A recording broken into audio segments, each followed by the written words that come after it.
Hey guys, I welcome you all to the live session on Google Analytics full course by Intellipaat. This session is conducted by multiple experts who are having more than 15 plus years of industry experience. But before we begin the session, make sure to subscribe to our channel and also hit on the bell icon so that you will never miss an update from us. Google Analytics is a fantastic web analytics free tool that allows you to analyze in-depth detail about the visitors on your website. Google Analytics provides detailed data from shopping and checkout behavior to product and sales performance. This tool is widely used by millions of businesses to track and measure website performance. This analysis helps business to make right marketing plans, strategies, and decisions. Firstly, we will begin with Introduction to Marketing. Post that, we will introduce you to digital marketing with examples. After that, we will see the difference between traditional marketing and digital marketing. Post that, we will introduce you to Google Analytics in detail.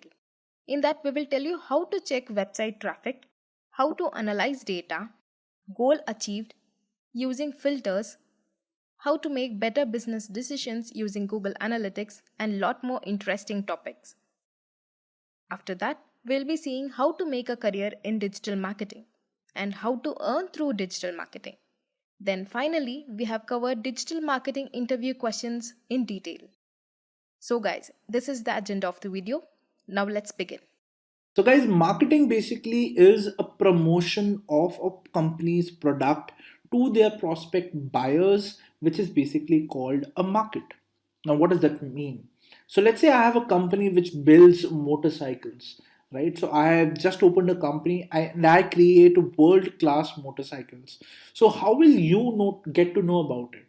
You will only get to know about it when I basically tell the world that I have a company and I create motorcycles, and these are the things which make my motorcycles different from the rest of the world or rest of the companies who create motorcycles or motorbikes as well, right? So this, in a way, when I tell to my customer that this is what my product is and this is a very exciting and new product and these are the features of this product, this is basically marketing, right? And any company which basically has been built till date, there is no sort of way that they would have not done marketing. Every company does marketing, and every day you encounter marketing, different ways of marketing of different companies, right? So if I were to give you an example, if you read newspapers, you will notice that newspapers also have advertisements. If you hear the radio, you will notice that in between the songs you do get advertisements of various products. If you have ever been walking on a footpath or you went somewhere, there would have been someone who would have handed out to you a pamphlet which would have been promoting a product, right? Or if you are going on roads or if you're going on highways, on the sides of the highways you would have noticed that there are a lot of banners or hoardings which are put across which promote a certain product. What are these are all different ways of marketing a product, right? And these are all physical forms of marketing, right? Now let's go ahead and understand what are the four pillars which govern the concepts about marketing. So marketing is not as simple as creating a hoarding and putting it somewhere. It involves a lot of research, it involves a lot of thinking before they can approach towards a marketing technique. So let's go ahead and understand how someone creates an advertisement or creates a marketing plan for a certain product. So there are four pillars which govern marketing. Okay, there are four things which make which make any marketing plan a success. So you have to take care of four things, or you can also call these the four C's of marketing. The first C is customer value, the second C is cost, the third C is convenience, and the fourth C is communication, right? If you take care of these four things, your marketing plan can be a success. Okay, so let's understand what these four things are one by one. So first, let's understand what is customer value. The first pillar of marketing, guys, is customer value, which basically starts from the time when you are creating your product. So when you're creating the product, the first thing which should come in your mind is how will it add value to the customer who's going to buy it.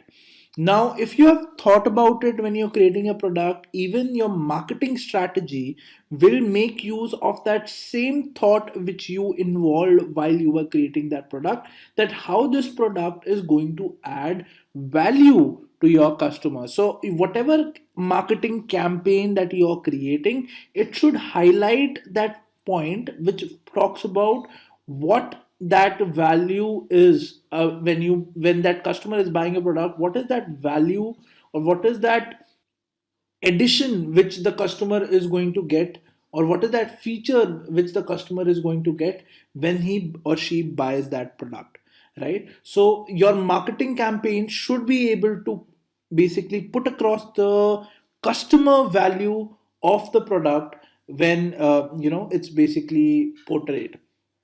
The second pillar of marketing is cost. So your marketing campaign will be governed across a cost, right? So any kind of marketing campaign that you run, it will involve some costs, be it organic marketing or inorganic marketing.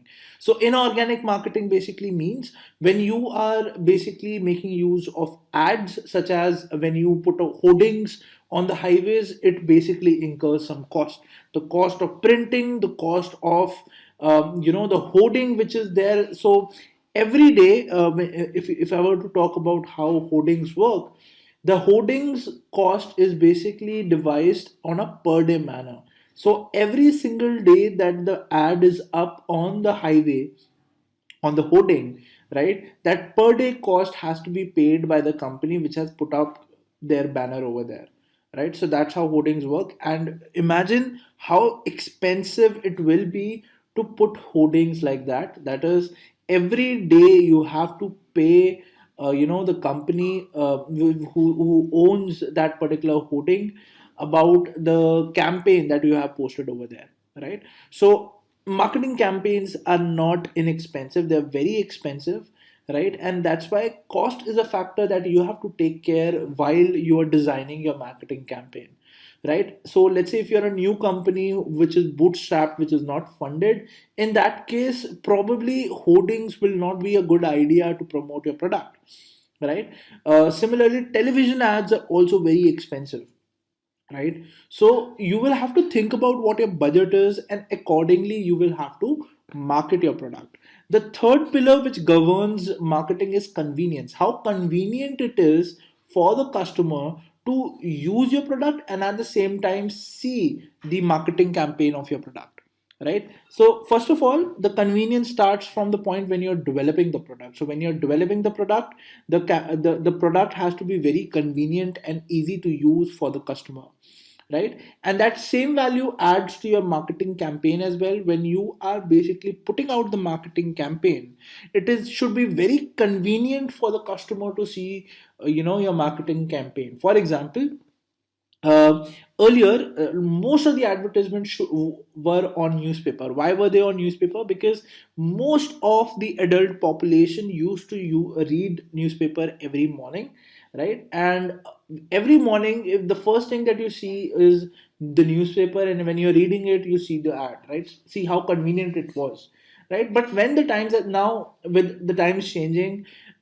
people have started reading news probably on their mobile phones, and that's why you see that you even on the mobile phones, when you're reading news, you will see some kind of ad here or there on your screen, right? So it should be very convenient for the customer to see your ad. It should not be like you put an advertisement in a spot where it is very difficult for a customer to reach and to get that particular service and then see your advertisement. So the third pillar for marketing is that it should be very convenient for him or her to read about your ad, right? And the fourth thing is communication. So whatever your marketing strategy is, it should be very well communicated. Whatever your point, the features, whatever is your product, it should be clearly communicated to the customer via your marketing campaign. It should not be like your marketing campaign is at the end of your marketing campaign, your customer is confused with respect to what did you try to convey, right? So communication is also very important, and the medium for the communication is also very important, which again is highlighted in the convenience pillar that we discussed for marketing, right guys? So these are the four pillars of marketing that you have to take care of while you are designing, your marketing's plan or your campaign strategy, right? And there are a lot more things to consider as well with respect to each pillar. For example, how can you reduce your cost, or how can you effectively spend the money that has been allotted to you, right? How can you communicate to the maximum amount of people who are out there? How do you identify your prospect buyers? All these are things which we will understand as we move along. But whatever we are going to move, or whatever we are going to discuss, in the following slides, are going to be governed by these four pillars. So it is very important for you to understand these four pillars. So if it is clear now, let's go ahead and understand how marketing has basically evolutionized in the past years. Let's go ahead and understand that.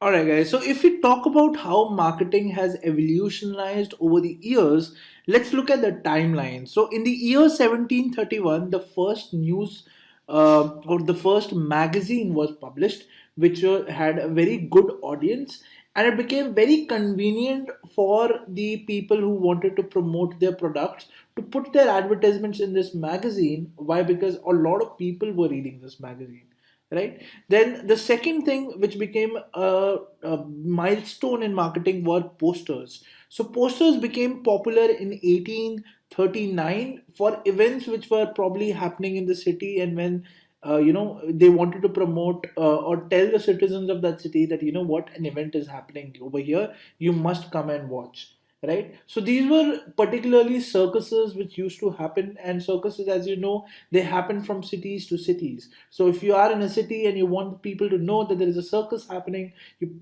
paste the posters of it on walls. You must have noticed also sometimes that there are a lot of circus posters on the walls, through which people get to know that there is a circus happening, and then they visit it, right? Then in 1922, the first radio advertisement was basically broadcasted, right, which changed how advertisements are basically perceived.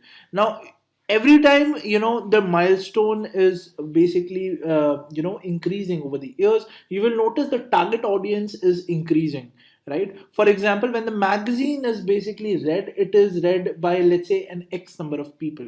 When you post posters on the wall, and every person who is passing by that wall sees that posters, so he's not buying the magazine in this case, he's just passing by and he's able to see that poster, so the target audience again increased. Then in the third option, you see the first radio ads were basically broadcasted. Now radios are also free, right? And radios are heard. So if there is one radio which is basically playing, four or five or people around it, all of them can hear what is being played on that radio, right? So again, the target audience increased in this case. Then came the first TV ads. So all of the people who basically owned televisions. So each television can again be seen by a lot of people, right? So again, the target audience, it changed over here. And as you can see, this time they could see visual advertisements or motion advertisements in place. Why? Because it was on the television. And this happened in the year 1941. And now, in this age when we are sitting, in 2004, social media basically took off, which basically means that you see Facebook, you see Twitter, you see Instagram today, and all of them, along with your favorite posts from the people that you follow, along with them you also see a lot of advertisements on these on these mediums. So advertisements or marketing has changed over time. So when it was first published in magazines, till the time that you could see it on your phone, it has become a lot more convenient. It is targeting a lot more people, and it has a lot become a lot more personalized as well, right? Which we will be discussing how ads or marketing can be personalized, which can also affect costs. We are going to discuss that in a few moments. But this is how marketing has evolutionized over the years.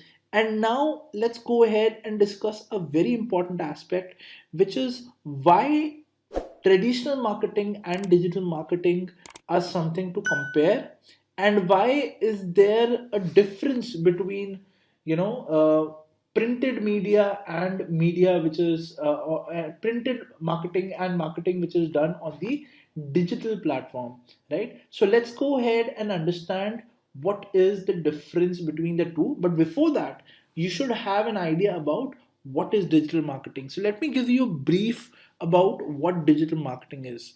So guys, digital marketing basically means any kind of marketing which is done over the internet, right? Now, it is not related to televisions, it is not related to radio. Anything which is done on the internet is called digital marketing. Okay, now let's compare the traditional marketing practices and the digital marketing practices, and let's understand what is the difference between the two.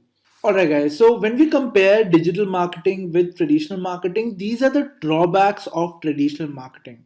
So, traditional marketing basically has very little or no interaction with your audience, and that is 50% of the problem with traditional marketing. And we'll discuss more as we move along, right? Second thing with digital or with traditional marketing is that it has a very poor conversion ratio. The third problem is that it is very difficult to receive feedbacks in traditional marketing. Now, what this means is, let's say you put an advertisement on television, right? Let's say your television ad is about motorbikes. Now, how will you know whether the customer who watched this television ad of yours was convinced that yes, this bike is good or not? You do not have any kind of feedback in that case, right? Similarly, if you talk about poor conversion ratio, you do not know, like, whether if a person bought a motorbike, you do not know whether that person bought that motorbike by seeing your advertisement on television, or he got it basically, he got the inspiration from somewhere else, right? So all these things are something which you cannot measure when you're doing traditional marketing, right? Let's say you put a hoarding on the highway. Now, how will you know the customer who has came to you to buy a certain product of yours has came by seeing that hoarding on the highway? Obviously, you will not ask your customer, how did you get to know about my product? Which people sometimes do when they are taking the feedbacks from, right? But on all these cases, you will notice that there is no feedback from the customer that you get when you do traditional marketing, right? There is, even if there is conversion ratio, you will never know whether that advertisement actually worked or not, right? Third thing is, there is no interaction with your audience, because the audience, if they have some questions, they cannot ask you back when you're doing traditional marketing, right? And fourth thing, it is very costly as well, because this is a mass audience type marketing. Because when you do marketing on, let's say, a certain channel on television, anyone and everyone who's seeing that channel will be able to see your ad. You have no control over which specific section of the audience you want your ad to be seen, right? So that filter is not there, and hence it is very costly, because the number of people or the number of impressions that are basically that you basically get when you put an advertisement out there on a channel are high, but at the same time you do not know how many of them are actually your potential customers, right? So that's a drawback of traditional marketing. Let's discuss all these problems in a little more detail. So the first problem when you discuss traditional marketing versus digital marketing is that traditional marketing is like a one-way street, which basically means there is no interaction with the customer can do, right? For example, you tell them that you have developed, let's say, you have developed a waterproof phone, right? And this phone is only for 9,000 rupees, right? Now, a customer might have questions. Okay, so if I am a deep diver, if I dive in seas, is your phone also not going to get corroded by the salts that are present in the ocean, right? Or I might have a question. Okay, you showed me a red phone. Is there an option of blue phone as well? So all these questions will never get answered, right? So this is where it says that there is very less interaction when you're doing traditional marketing. Second thing is there is very non-existent feedback system, right? So when you're doing digital marketing, you can know how many of people watched your ad fully, right? How many minutes or how many seconds they were there on your ad. All this can be tracked in digital marketing. But when you talk about traditional marketing, this kind of feedback system is not at all there. You do not know how many people actually watched your ad or were they paying attention or not, right? So to summarize, traditional marketing basically it hopes that a lot of people saw the ad, and it hopes then that the conversion ratio will be there. However, in digital marketing, this kind of feedback is very concrete. You know how many people saw your ad, and with the amount of attention span that which you can also measure in digital marketing, that people have seen your ads, you also get to know how effective your marketing strategy is. That is also a feedback that you get. Second thing is low versus high time sensitivity. Now what this means is there are a lot of things that put an advertisement out there. There might be some things that you have noticed which you probably want to change once you get a feedback, right? So first problem that we already discussed with traditional marketing is you don't get any feedback. But let's say you got some feedback in some sort of way and now you want to change it. So when you want to do that with traditional marketing, it is a lot difficult because it is not in your hands. You will have to contact the company will change the advertisement. I mean, there's a whole thing that you have to follow, right? But when you talk about digital marketing, first of all, you will immediately get to know the feedback whichever advertisement you are running. And if you want to change it and if you want to put it down, let's say you do not want to continue your marketing, you want to change it and then you want to continue. So if that is the kind of plan that you want to do, you can do that in digital marketing. But when you do that in traditional marketing, that is not actually allowed. Let's say you want to did a deal with a channel that you want to show your ad probably 20 times in a cricket match while it is happening. So if you noticed a problem in the first time, now it is not in your hands to tell that company to pull out your ads. It is very, I don't think that is possible at all, because once the deal is done, it's done. So the ad will be shown 20 times throughout the cricket match now, and you cannot do anything about it. But similarly, when you talk about digital marketing, everything is in your hands. After 1 minute, if you feel the advertisement is not working out, you can pull out the ad after 1 minute, right? Everything is in your hands. So time is of the essence. And when you talk about time sensitivity in traditional marketing, it was not there, while it is highly there in digital marketing. Third thing is high cost versus low cost, and this thing I think we have already discussed, that whenever you do a traditional kind of marketing, you're broadcasting your ad, right? If you're printed an ad on a newspaper, it has actually reached out to millions of people who read that newspaper. Now you cannot do anything about it, right? Now the problem over there is you do not know what kind of people read the newspaper, right? There could be age groups of 60 plus also who read the newspaper. There could be age groups of 30 plus also who read that newspaper. There might also be kids who read that newspaper, and obviously a product is not for everyone, right? If you have developed, let's say, a wallet is not useful for kids, for 10 or 12-year olds or a 15-year-old. That wallet will not be useful, but for a person who is probably earning, that wallet will be very useful. Or let's say if you are giving a bank's ad, right? Now a bank's ad will not be useful for a teenager or a kid, right? It will only be useful for people who are earning, or who are salaried, or own a business, right? So you need to know your audience when you do marketing. But when you do traditional marketing, that is seldom the case, because sometimes, or most of the times actually, you will not know your audience, because it's a broadcasted kind of a medium that you're dealing with. However, when you deal with digital marketing, you can concise on the target audience that you want to deal with. You can tell them this should only be shown to people who are between the age group of 10 to 15 years old. This should only be shown to people who probably have searched for buying a wallet on the internet. Only show ad of buying a wallet to those people. So these kind of nitty gritties that you can play with, and along with this, you also can control to whom is your ad being shown, and hence you can control your costs as well. So with minimum cost of advertisement, you are basically targeting the right set of people who are actually interested in buying your product, right? So that's what digital marketing is known for, and that's why it is so powerful. And for the popularity of it is increasing as we talk about today. Third thing is low versus high customization. I think that I've already told you this, that once an advertisement has been locked, let's say it was published in the newspaper, now you cannot do anything about it, right?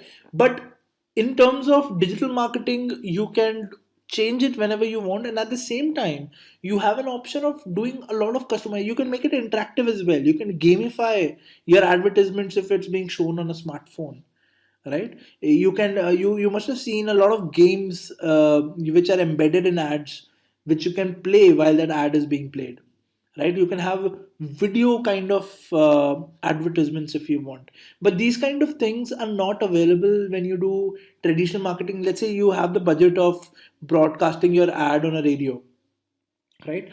But over there you do not have this option, right, to customize your ad in a way you want, because the only thing that can be heard to the to the audience is the audio. That's it. They cannot interact with your ad, they cannot do anything. So hence low versus high customization problem is also there when you talk about traditional versus digital marketing. And price disclosure, I mean, this is not much relevant, but yes, price disclosure can also be a problem, because when you're doing a digital marketing campaign, you exactly know how much amount of money will be spent. You can also put a cap on how much money you want to spend. Let's say you do not want to spend more than 5,000 rupees.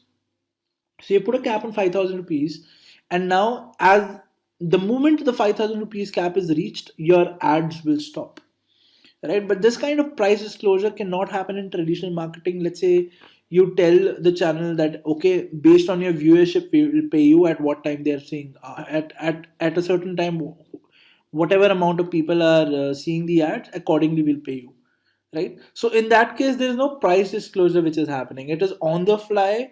It might be that a lot of people watch the particular channel, or it might be a less number of people are watching. So price disclosure is also a problem. Alright, guys, so these were the differences between traditional and digital marketing. And now that we understand that digital marketing has so many benefits, let's dive a little more deeper in understanding digital marketing in a lot more detail, and hence now discuss the different types of digital marketing possibilities which are out there. Alright, guys, so now let's go ahead and understand the different types of digital marketing techniques which are out there. So, guys, these are the major digital marketing techniques which are prevalent these days. The first one is search engine optimization. Then you have something called as content marketing, social media marketing, pay per click, affiliate marketing, native advertisements, marketing automation, email marketing, online PR, and inbound marketing. So, what are these exactly? Let's discuss one by one. So let's first talk about search engine optimization. So guys, search engine optimization is a technique wherein all of us, whenever we want to search for something, we know we go on Google or any other search engine, right? Now these search engines have criterias based on which they rank certain content. For example, let's say I search for what is digital marketing. Now the search engine will try and put on top the most relevant and the most read article on the top of the search engine. Now, how does it know that? For example, let's say you go to intellipaat.com, and let's say you go to some other website, let's say competitor.com.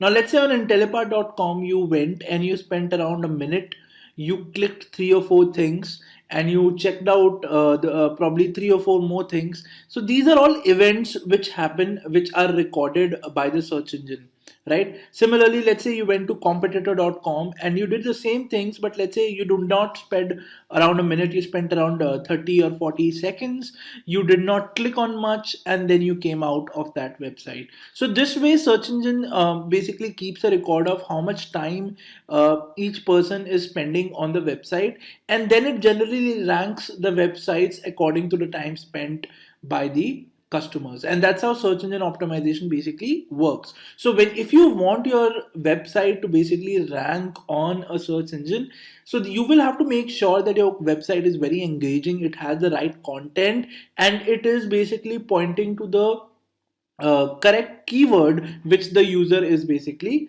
searching. So that's what search engine optimization. There are a lot of other things also to take care of, but that is exactly what you do when you're dealing with search engine optimization, and that's a digital marketing technique. Similarly, you have something called as content marketing, right? So search engine optimization is about making your page more relevant to the keyword being searched.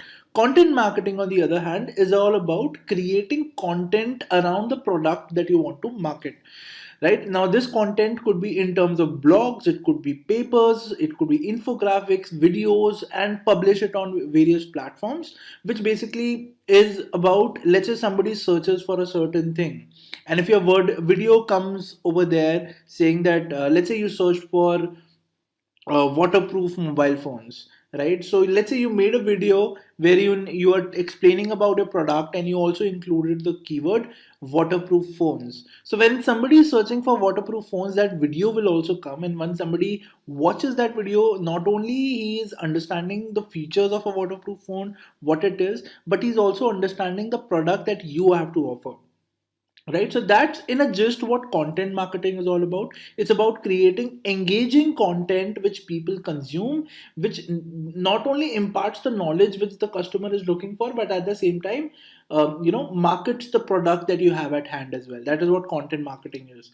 Then the third thing is social media marketing. Now, social media marketing is all about making use of social media apps such as Facebook, Twitter, Instagram, etc., to put your advertisement out there. Right now, it can be in terms of various things. It could be in terms of interactive quizzes that you put out there. It could be in terms of infographics that you put on your channel, which are interesting to know, and because of which people start following you. Right, so like for example, if you scroll on Instagram, you will see a lot of funny pages which keep on putting the content over there. Just a quick info, guys. Test your knowledge of digital marketing by answering this question. What is the full form of CTR? A. Customer Trending Report. B. Check the reports. C. Click through ratio. D. Click through rate. Comment your answer in the comment section below. Subscribe to Intellipaat to know the right answer. Now, let's continue with the session. Right now, in between the content, they also put some paid ads. Like for example, they would put some Netflix subscription available at a lower rate, swipe up to know more. Right, these kind of things you will have heard. So these are all social media marketing, right? Because they're using the social media platform to basically earn money. All right, next thing is about pay per click. So pay per click is basically the main source of income for Google. Right, so you would have noticed whenever you do a Google search, on top of the Google results you see 3 or 4 ads which resemble the search results, which are also there. They're also blue in color, they also have a green link, they also have black text below them, but in front of them they have ad written. Right, so people, when they search for something and when they click on the ad thinking it's a search result, on that one click Google earns some amount. Right, now what is the amount which is decided on the click is basically decided on what is the volume of the keyword which is being searched and how many people want to put their ad on that keyword. Right, so similar platforms such as Facebook ads, Twitter campaigns, these also work on the similar way, that whenever you have a post which people click on, the platform on which this ad is hosted, they basically charge you based on the number of clicks that your post has basically driven. So that's what pay per click basically means. Alright guys, so now let's go ahead and understand what is affiliate marketing. So guys, affiliate marketing is a marketing strategy wherein you do not promote your products, but there is a third party which promotes your product, and based on how well they market your product, how well they convert your leads, or how well they give you leads, you basically pay them the commission. Right, so this is what affiliate marketing is. So you're not doing anything, you're basically giving your work to a third party agency who will do the work, and if they give you leads you pay them based on how good quality the leads are. Right, so this is what affiliate marketing is. Moving on, then we have something called as native advertising. Right, so what is native advertising? Native advertising basically refers to the fact that you would have seen a lot of blogs that you read online. They usually have some ads on the left and the right hand side.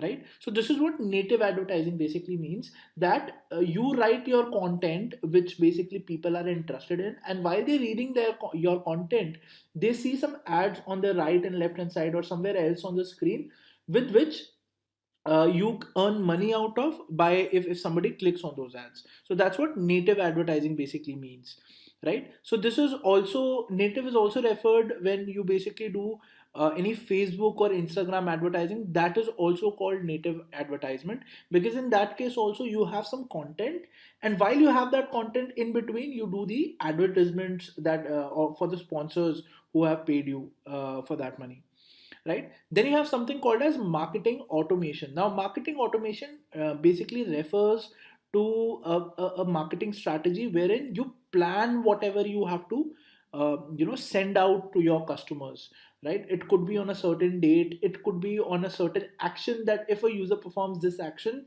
then this is the email which has to be sent to him, or this is a notification which has to be sent to him. So when you automate all these actions, in that case the workload for your marketing team becomes very less, because then they can basically plan out other things that they have to do in order to basically make your product a success, right? And marketing automation is a core of any marketing team which basically is working across the globe, because it is not possible to cater to each and every customer's action, right? And that's why you create email drips, you create notification drips. In the case when some user does a certain action, this is what has to be triggered, etc., right? Next, we will be discussing email marketing. So, email marketing basically refers to the marketing technique in which you just use email, right? Now, when you use email, there are a lot of things that you can do. Either you can promote your product, or you can send out newsletters, or you can send out infographics. So, when basically only email is involved in the marketing technique that you're working with, it's called email marketing. When you compare it with marketing automation that we just discussed, in market automation also email marketing plays a role, but apart from email marketing you can have a lot of other things as well, right? For example, there are a lot of apps that we see these days. So apps notification can also be automated with respect to what has to be sent when, right? Then you have something called as online PR. Now online PR is basically where you try to create brand awareness. For example, my company has been awarded the best 100 is among the best 100 startups in India, let's say for the year 2019 or 2020. So now what I can do is I can contact a PR agency which can publish an article for me in some good newspaper, right? So this is about me telling my achievements to a PR agency, which can then ask a newspaper to publish an article on it. So this is what online PR is. And you will see a lot of people, even celebrities, do online PR just to create a good brand image of themselves. Then you have something called as inbound marketing. Now inbound marketing, guys, is all about you interacting with the user at every stage of his product journey. Now what does this mean? Let's say there is a customer who is not or let's say there's a person who has not become a customer yet, he's a lead, he has not bought your services yet, but he is going around all the free content that you have to offer, for example your content marketing content, or he is looking at your product pages, etc. Right? Now at each and every action that he is doing, or each and every touch point that he's touching on your website, you can decide how you want to interact with that user. For example, let's say he came to your product page, he saw it for some 2 3 minutes, and after that he left. So at this point probably the customer is convinced that he wants to buy a product, but he is hesitating for some reason. So at this point what you can do is you can trigger an email to him that we saw that you were looking at our product. Here's a 25% discount coupon for you if you feel the price is too uh, high, right? Similarly, there are many more techniques or many more ways in which you can lure a customer into buying your product. So this is what inbound marketing is, right? What is Google Analytics, right? It's basically a tool by Google itself, which is, I mean, the objective of this tool is to basically to track the entire data, right? So whatever happens on the website today, you can track everything, right from the visits coming in to the sales happening, and you can also break it at a granular level, right? So when I say granular level, I mean,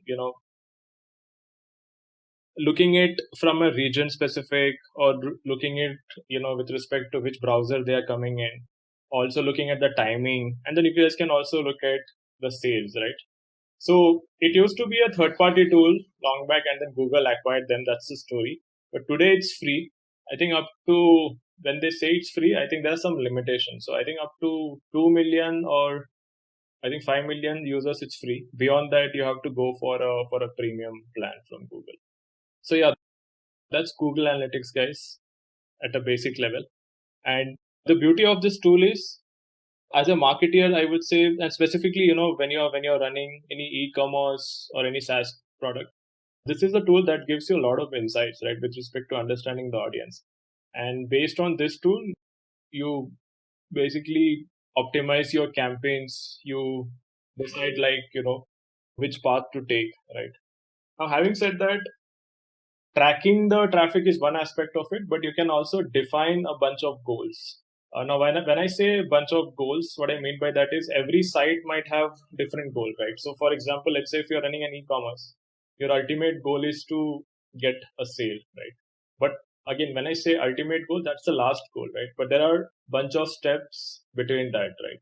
So a typical user journey in that case is they would open the site, they would browse through it, they would add to cart, and then they would proceed and they would sell, right? And they would make the purchase, right?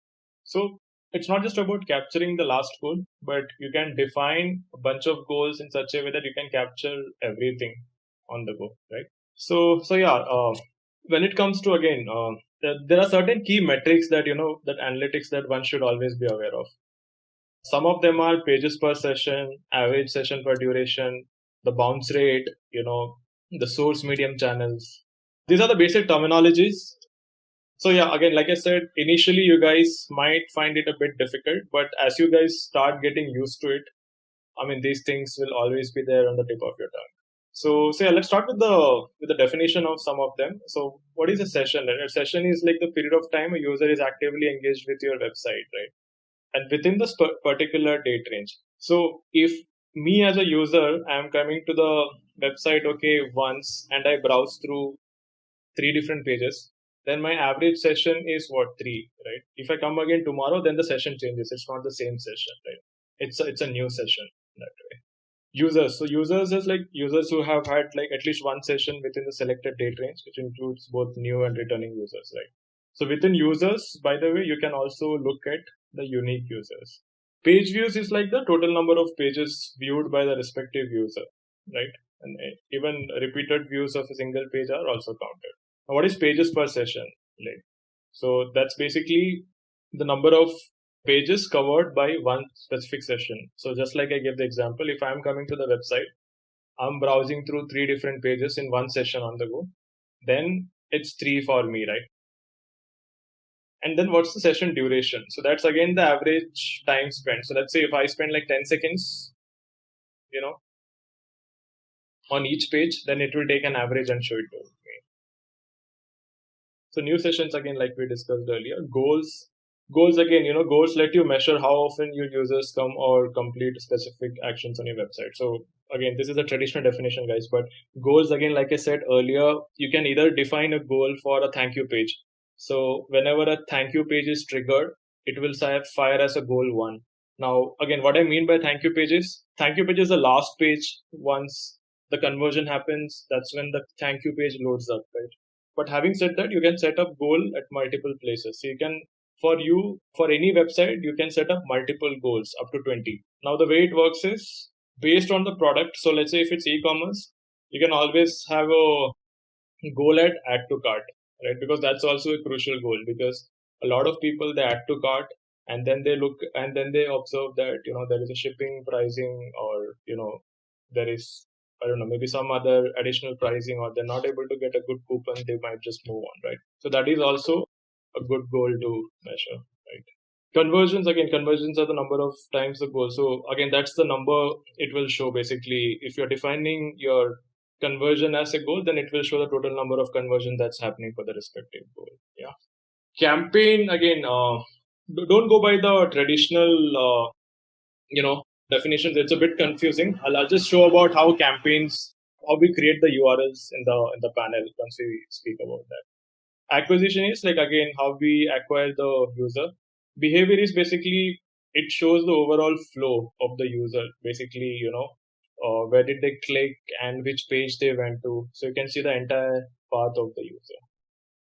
So this is again, using one analytics platform, you can set up multiple websites. So in the settings, you can create multiple properties and you can keep, adding it. Again, I would say generic stuff. Don't deep dive here. I'll show you guys in the practical example.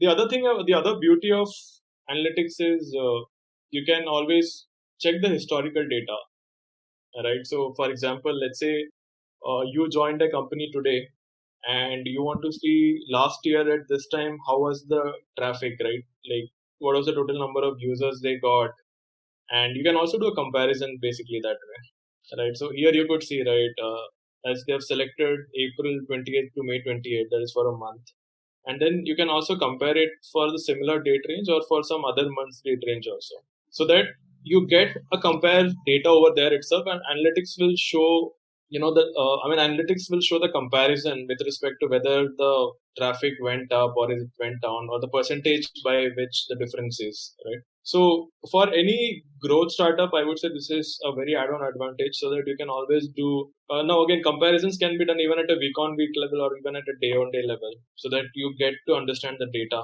better, right? So this is again, this is how a typical, again, the platform looks. I would say of the entire thing, the most important things to keep in mind would be the acquisition and the audience and real time. So Just a quick info, guys. Intellipaat provides digital marketing online training in partnership with SPJIMR, mentored by industry experts. The course link is given in the description below. again, guys, again, the moment you click on each of this, there would be a massive drop down, which again, like I said, I'll cover it towards the end of the session. But I would say just try to focus on these three things. These are the most important things for any website, because you're going to get a lot of data through these three things primarily. And the other thing is, if at all you're missing, if at all you're forgetting anything, like where to find anything specific, you can always use the search box. So I'll tell you, 10 years before or 11 years before when I started it, I had a tough time, remembering like where to find what, right? Because this is massive. Like the platform doesn't look the way it is looking right now here. It's extremely cluttered. So as a newbie, you will always, get lost in between with respect to, where to find what, right? So that way, it's always, if you put the terminologies in the search box, it will directly take you to those pages. But the most important aspect, like I said, is to remember those terminologies. So the other thing about GA is, you can always create customized reports. So for instance, let's say you're an e-commerce company which is again targeting 10 countries, okay, and you want to see the data at a country level. So you can always customize that, if you want to, let's say, see only the organic users breakup, not the paid users, or let's say if you want to check it for a specific channel, you can do that. So the other thing is, you can always personalize and you can save these reports, so that in the future you don't have to create it again and again. So the next day when you create it, the next day when you open it, you see that data. But the only downside of this is, whatever dashboard that you create, it pretty much stays for yourself. So to give you an example, let's say we five of us are in one company working, and let's say I create a personalized dashboard for myself. Yeah. So the other four won't be able to see that. They have to create their own dashboard. So whatever dashboard that you're creating, like I said, it's pretty much personalized to yourself. The other thing is, intelligence events in Google in GA. That's basically, you can always set up alerts. So let's say if you want to set up an alert, so let's say your traffic is 10,000, and let's say if you want to set an alert if the traffic dips to, I don't know, 9,000 or something per day, right? So you can always set an alert wherein GA will auto trigger an email to you. This is always a good practice to do it, because we cannot monitor it 24 by 7, right? So whenever there is a website crash due to some any technical reason, the analytics will automatically trigger it, and you get to know like what went wrong, right? I mean, although there are different other third-party tools also to check the downtime, this is always a good practice to have. Like not just for the dip in traffic, but also if you want to track it for, if the traffic is going up or something, you can do that as well. So like I said earlier, right, so real time is again one of the most crucial thing. With real time reporting, you get to know the total number of users that is there on the website, and you can also see which location they're coming in. If you have passed any specific source medium to that link, then you could see that as well. Right. So this is again very crucial with respect to checking the data at a real time basis, because let's say today your company is asking you to take a campaign live, right? So the first thing that you would look at is real time after taking the live, whether the users are responding to it or not, right? You could see the number of visits there. Similarly, let's say if you're working with an affiliate, if you have asked them to take the campaign live and you don't know whether they have taken live or not, right? Because in the back end, whatever data you see, there's a little bit of a lag. So the only way to confirm that the campaign is live or not is by looking at the real time data over here.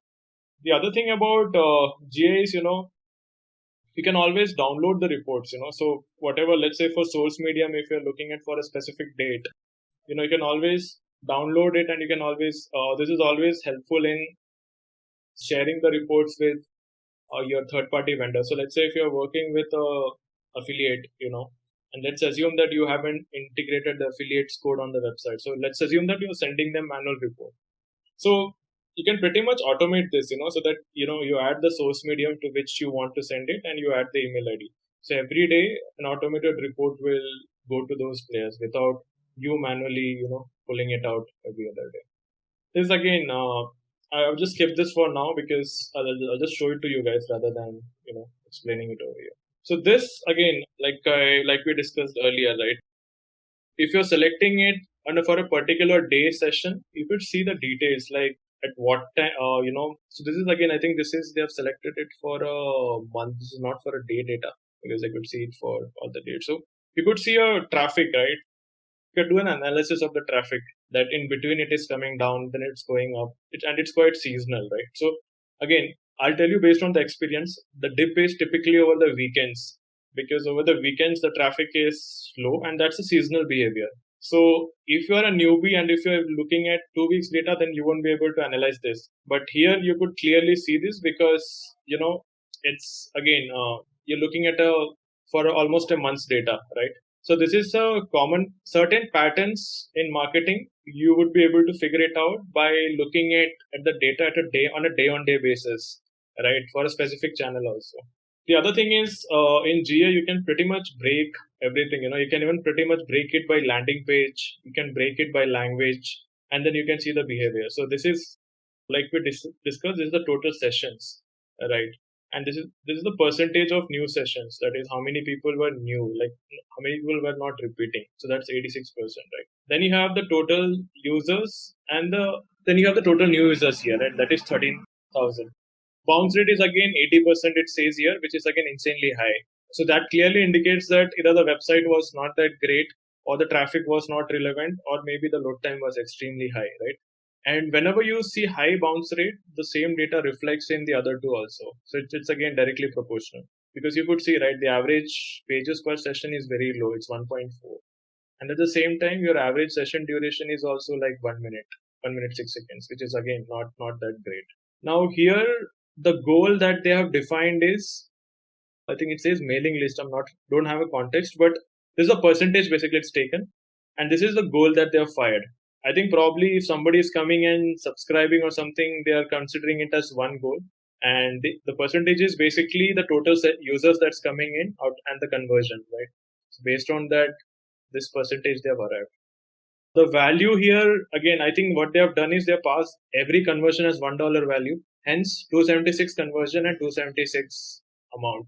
So again, one thing that you guys got to remember is you don't have to pass every data here, because certain things might vary for certain products, right? So you cannot pass a value for everything. You can do it through a customized way, but in a very generic way, typically I have seen a lot of people don't pass value if you have like multiple sets of product.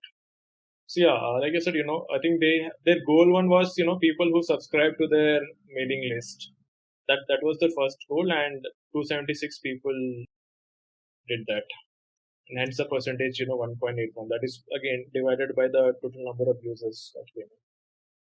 This is again a bit of technical, but it basically shows you the comparison between the sessions and bounce rate. So you can always this is again useful when you are driving users through, let's say, different traffic, different sources of traffic. So let's say in the last week, let's say you got users from Facebook, and let's say this week you ran a new campaign on Facebook, right? So now your bounce went from, let's assume it was 60% last week, and this week it is 80%. So we can always do a comparison and see like why that is happening, right?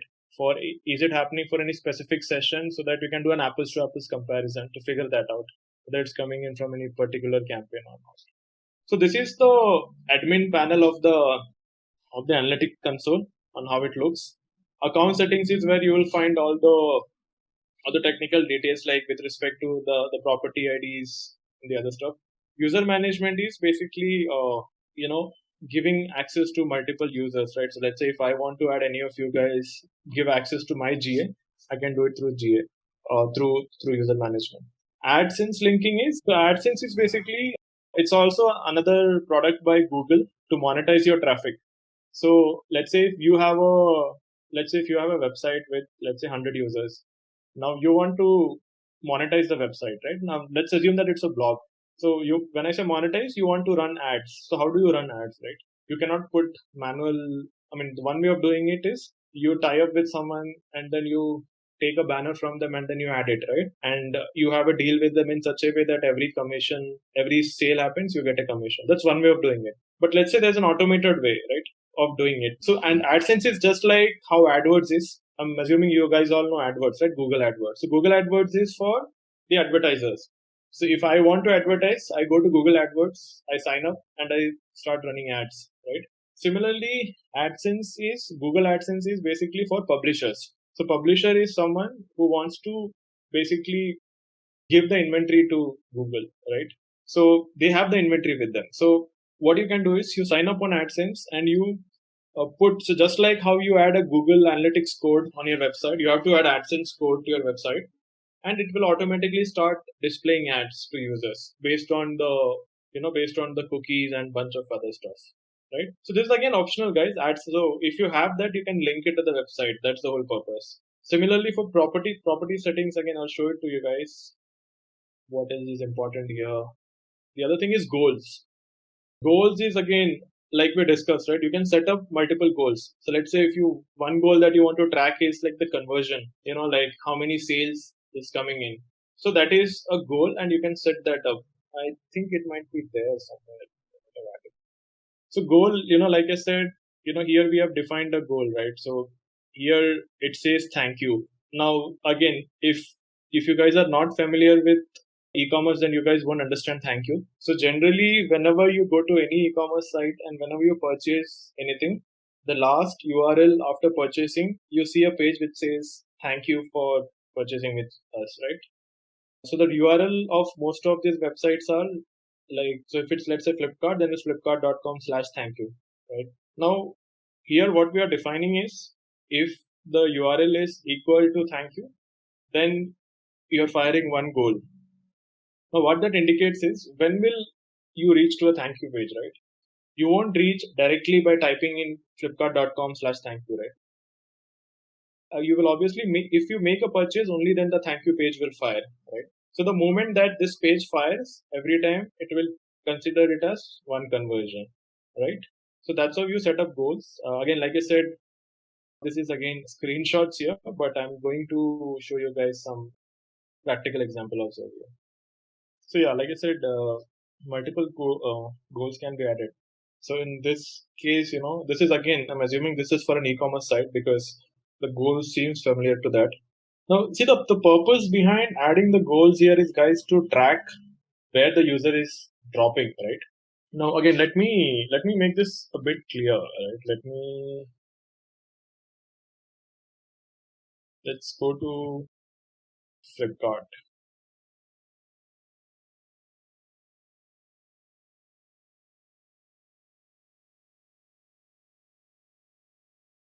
So let's take this shoes, right? Now, as a user, I came to this category, right?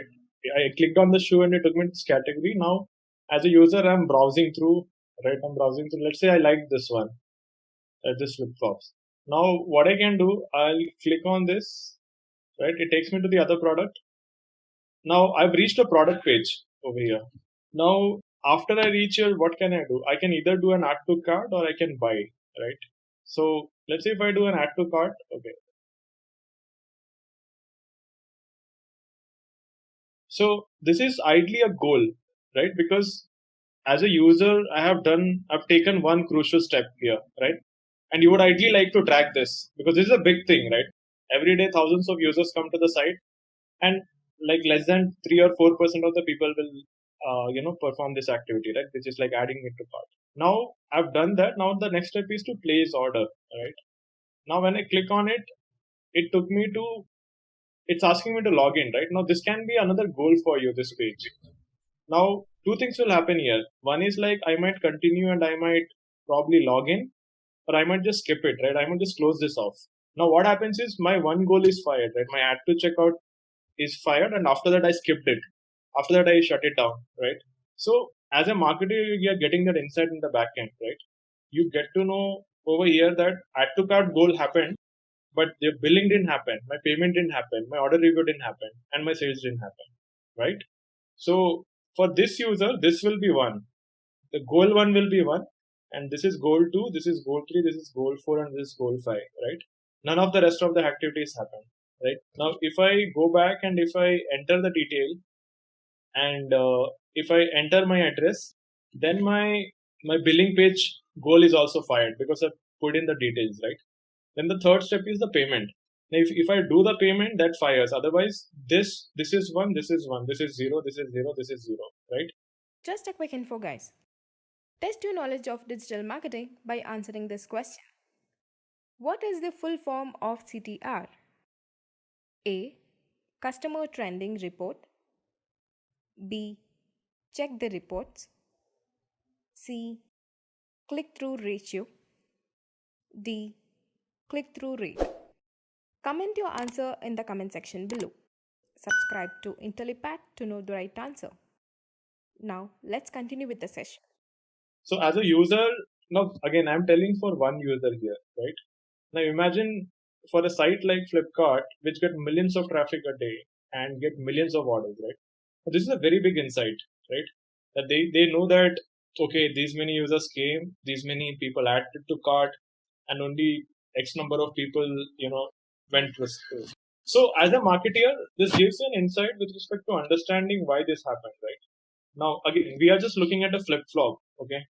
Let's say we are looking at some other product, okay? Now let's take a step back and let's now think from a marketing standpoint. Right? Flip flop again is not an emergency product, right?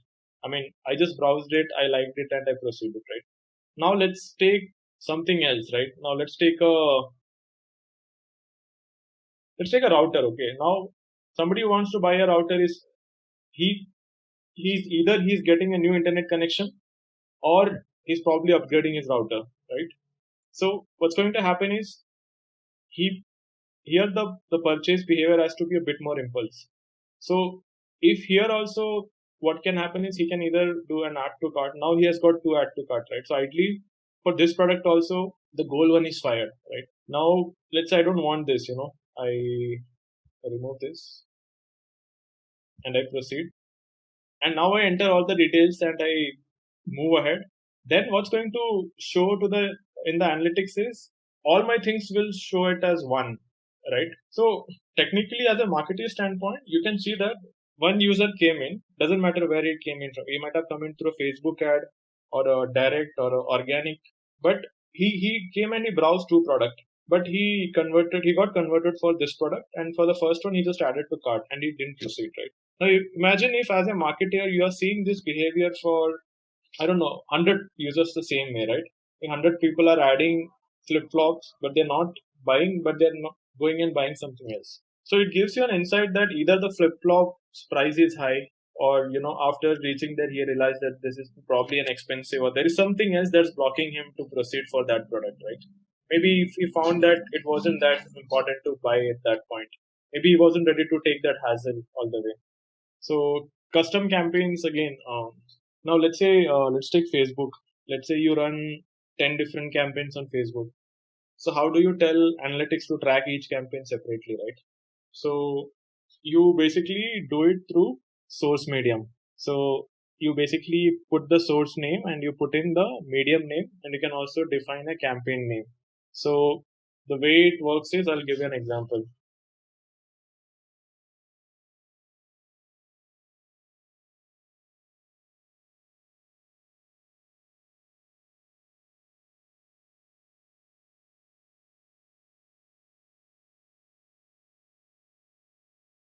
So let's take Flipkart itself, right, for the sake of the conversation.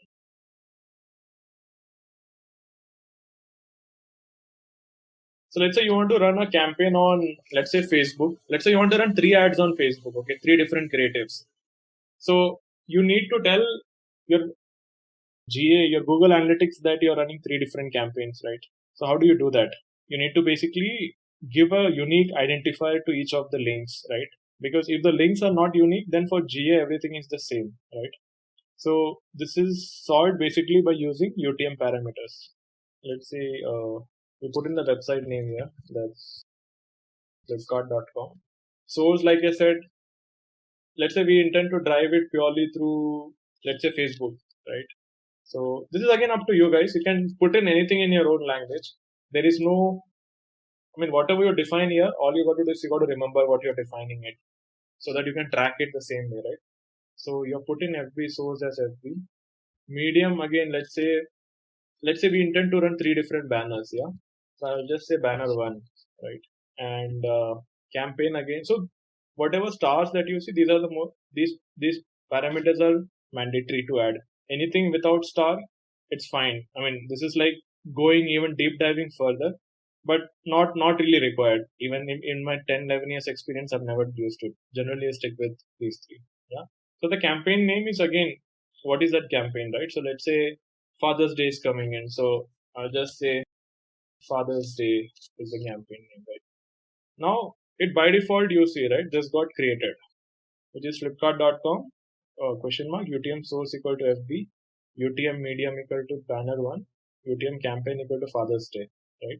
Now you copy this URL and you paste it in your Facebook ads, right? So that you can track it, right? So this is one. So I'm just pasting it here, okay? So we have one source. Now let's say we need to create second banner, right? Like second link. So this remains the same, FB. This, let's say it is FB2, okay? Because this, let's say it's banner 2, sorry, because it's a second banner. And for the campaign name, it's the same because we are not changing it, right? Now the moment you do it, automatically the second link will get generated. So you copy this, and then you paste here. Yeah. And then there's a third one. So you make it banner 3, it by default. So by the way, you guys, whatever you make, changes you make here, it will automatically reflect here.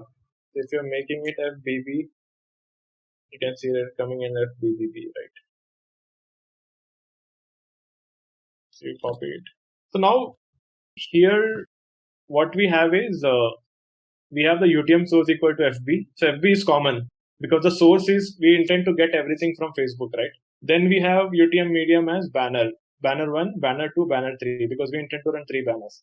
Campaign is the same because we intend to run it only for Father's Day. Now let's take another use case. Now let's say we intend to run Google.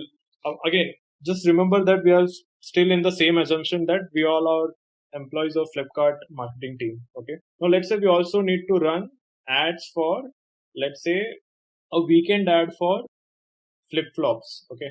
So what do we do first? We go to Flipkart and we go to the flip flop section.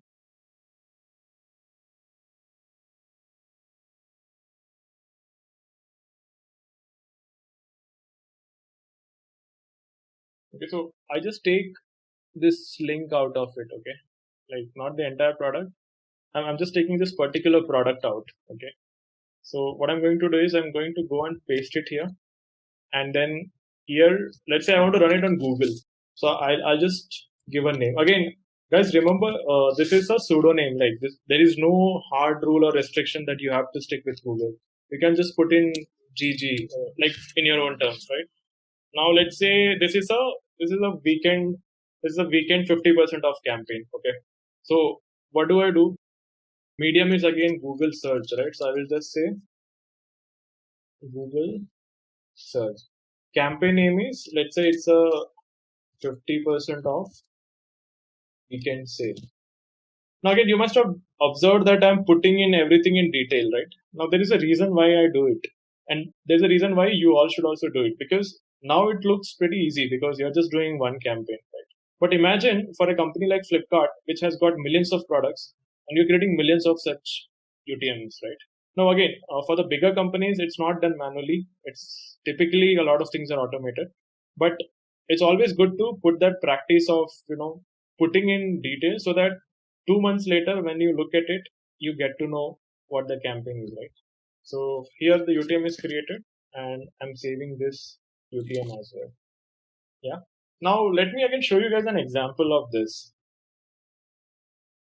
We just go to Google, yeah, and we just type in the slippers. Okay, so these are ads, right? These are Google Shopping ads. I'm sure if you guys have learned AdWords, then this might also have been covered. Yeah. So as a user, what would you do? I could see a slipper, right, of Adidas. I would click on it. So here you can see, right, it clearly says they also have defined it in their own way. It somewhere says UTM content as ads, UTM source as Google paid. Let me copy this. So you can see this, right? Even Flipkart also has defined it. So by the way, the other thing is there is no hierarchy. You can also put in UTM median before, UTM source afterwards, or UTM campaign name in the front. The only thing that matters is after the domain name, after the question mark, it should start, and that's the simple rule. So in with respect to Flipkart, they have started with UTM content, right? They say UTM content equal to ads, UTM source is Google paid, and UTM medium is PLA, which is product listing ads. I mean, just because we clicked on the product listing ad here, right? These are product listing ads, so we clicked on it. So every company defines it in such in unique way so that they can also track it. So you can also see a GCL ID, which is a unique code for the for the for an user for me because I clicked on it. Right now, what's going to happen is Google now knows that I as a user came through this particular ad, right? Because they have all the details. It was a Google paid ad and it was a PLA ad, right? They have all the details in the backend. So yeah, Nishant, speaking of the same example here, right? So if you wouldn't have, let's say, so here buffer is the campaign name that they have put in, right? So if just where we have added Father's Day, they have added a buffer because they have basically defined it. Each channel they have defined it as a campaign, right? So buffer, you could see that 65 people came in, and the new session is 83, and you could see the bounce rate is high, right? This is, whenever you log into GA, this is the first screen that you see, right? This is like a homepage wherein it shows you all the data with so who it could say today, right? If I select for the last 7 days, it will tell the total number of users that I had, the sessions, the bounce rate, and the average session. So the average session is like literally zero. So this, I think, it's probably some bot traffic coming in. That's the reason it's like all zero, right? And now it says the funny part is it says active user 1 right now. So I'm assuming some of you guys would have just opened the website. Otherwise, there's no way the traffic would be 1 right now. So, anyways, the objective behind showing this is, so that you guys could connect to a lot of things that we discussed earlier, right? So, like I said, the most important things are, audience, acquisitions, and behavior. And if you look at it, everything has a drop down, right? If you go to acquisitions, there's again a massive, like its overview is there. So it will give you an entire overview of the user, right? So GA will by default split it into direct, organic, and other. Now, other could be paid. That's again based on the UTM that we would define. But this gives you a high level breakup of the user, right? Now, the most important channel that we all of us, if at all you guys are working with any e-commerce or you guys plan to do your own paid campaigns, then the most important tab is this one. If you guys want, you guys can even take a screenshot. That is source medium, right? Because this is where you get a breakup of your channel, right? So the way to reach is go to acquisitions, go to all traffic, then go to source medium. Yeah. Now here you can see, right? You can see the source and medium defined. So direct is again people who directly open the website. Baidu organic is somebody is using the Baidu search. Basically, just like Google for China, there is Baidu, right? So it's coming in through there. Then there is Google. Then there is the browser notification is basically a push notification. So I'm sure you must have seen it, right? Whenever you open some website, you see a small pop-up coming over here, whether you should subscribe or not. So this is that traffic. Then daily test is a source medium that we defined it. So probably, I mean, it's something the team might have tried it long back. So let's do one thing. Let's go back, right, to check the traffic. So what I did is I just selected from May 1st, 2019 to May 14th, right? So now this is the beauty of analytics, right? Now I think I even forgot about this website. I mean, I don't even remember the last experiment that I did, but I could see something happening on the website, right? So probably on like I see some users on the website on specific day, right? So on Tuesday, that is 25th June 2019, there were 50 users for some reason. And then it dipped, right? There was all like 000, like 010101. And then in 2021, there was some activity in Jan, right? In Jan, you could see there were good number of users. Now this is a day-wise data. Let's say if I want to see it at a week-on-week basis, it gives me even a better clarity, right? I could see that this week there was a massive spike, right? The traffic went down. This could be again any reason. This could be a paid campaign. This could be organic, but we will get there. But all I'm trying to show you is how we can identify the website, the number of users it had on the website, right? You can also look at it at a month-on-month level. So here it's very clear that from December 1, 2020, something started happening. The traffic started coming up, right? So what we'll do, we'll go and we'll straight away move to December. Yeah, so I'll just select December. If I click on December, it will by default select the December month. Yeah, and I hit on apply. Now since I'm in the December month, I want to see the day by day traffic, right? So 000.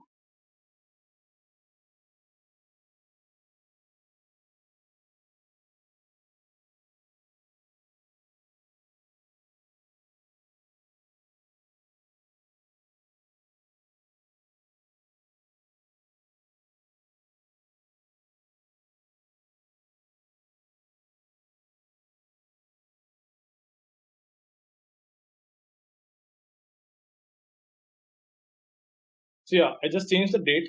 I selected from November 1st to December 31st, and here we are looking at the traffic metrics, right? Like a week on week data we are looking. Let me just put it at a month on month level.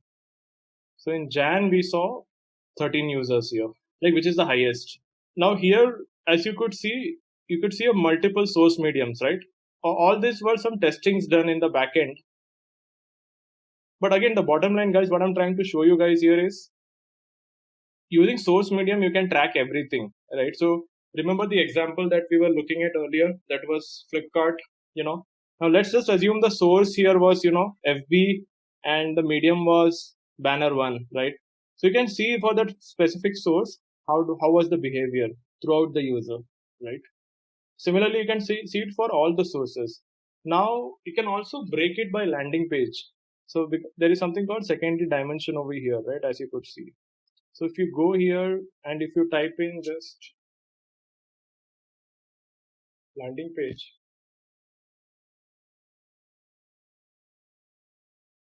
this is the landing page on which the user landed, right? So it's one page called Vegas deal. Then we have flights. We have a bunch of other pages, right? So what I'm trying to show is you can literally track everything end to end for a user who's come in, whether they have come in through an X page or they have come in through a Y page, right? And this is the goal. So in the previous screenshot where we were discussing multiple things, I just want to make it clear. Not on that page you had only things till average session duration, but here you can also see the goal conversion rate and the goal completion. This also depends on whether you define any of these goals, right? So let's say if you want to compare this data with, let me do one thing. Let me just select November 1st to November 30. Let me compare this data, right? December. Yeah.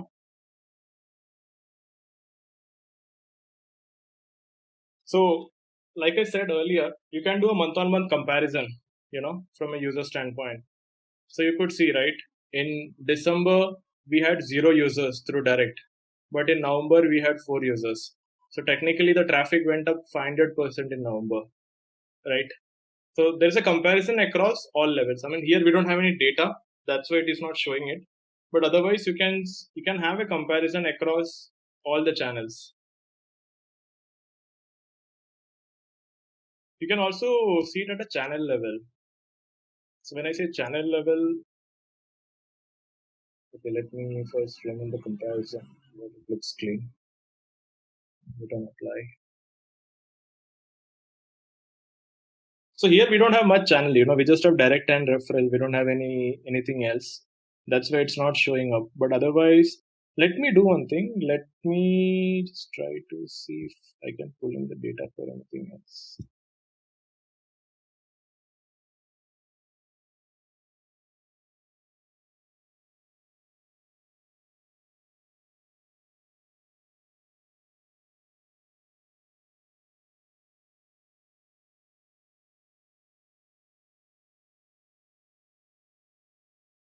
So again, now what I did was I just opened up another website that is anonymouswriter.com. This is again it was owned by one of my friend and I had the GA access. So does anyone, so right now what I've done is I've just selected, November 2018 to 30th November 2020, right?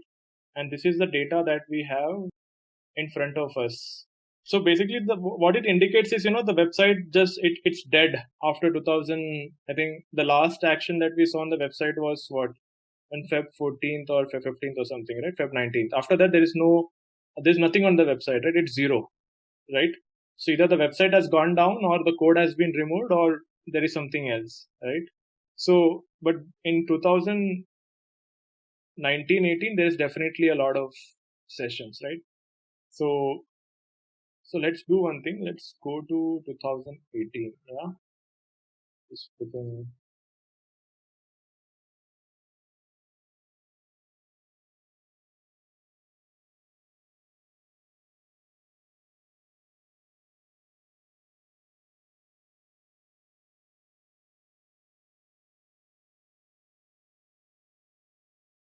Okay, this is good. We at least have some data to play around with. So you can see, right? This is a typical pattern. You could see like the traffic. There has been now average traffic has been somewhere around 80 to 90, and it is a zigzag pattern that's going on. This is again we're looking at a day-wise data. Let's look at a week-by-week data. So we'll get more insights, right?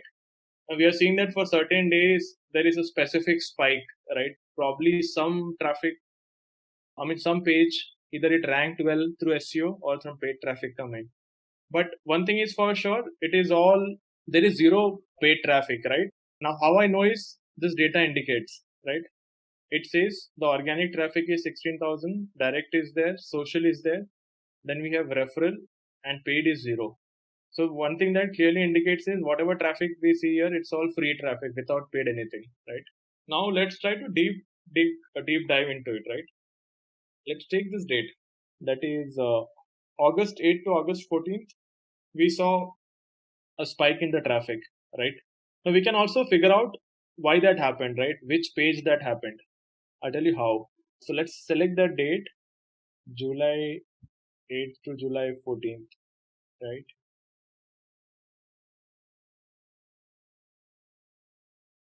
I'll just take July. Let's take July completely. So you could see, right, like we saw earlier, the traffic went up and then it went down. So we can see now there is one clear indication that this is happening through organic majorly, right? So out of the entire traffic that we saw, it is coming in majorly through organic. Now we can also split the landing page just to see how this is happening, right?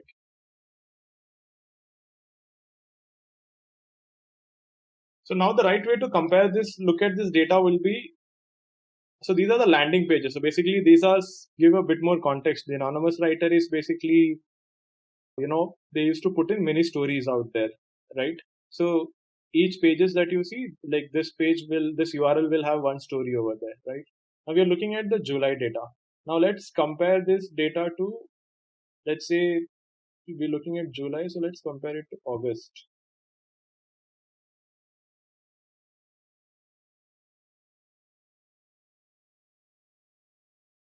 So what this data indicates is August we had more traffic, July we had less, right? July the traffic dipped by 8%, right? Now we can also see that at a page level, right? What happened with each of the pages, right? Now here is a very interesting insight, right? If you see the organic search in August, if you look at compare it with August to July, your overall organic traffic was in July was less, right? But at the same time, for this page, this particular page in July, this traffic was high on this page, right? So what this indicates is, although this page got more traffic, the rest of the pages dipped. That is why you are seeing lower traffic in July compared to in August. So similarly, a lot of other things, right? Bounce rate also you can do a comparison and you could see like the bounce rate actually came down. And then you could see the pages per session is extremely high. Why? Because this is about stories, right? There is no product. So people come and they keep reading multiple stories and they move on. And there is no goal because we are not having any objective here to have any conversion or anything as such, right? So, like I said, guys, the most important part, the source medium and the channel, wherein you could get to see all the data at a granular level, right? Let me also try to show you guys a tree map.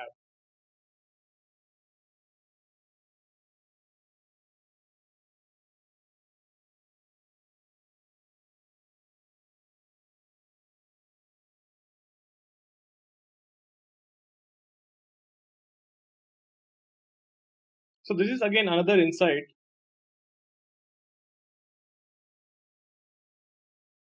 So, in audience, like I said earlier, the three most important aspects, right?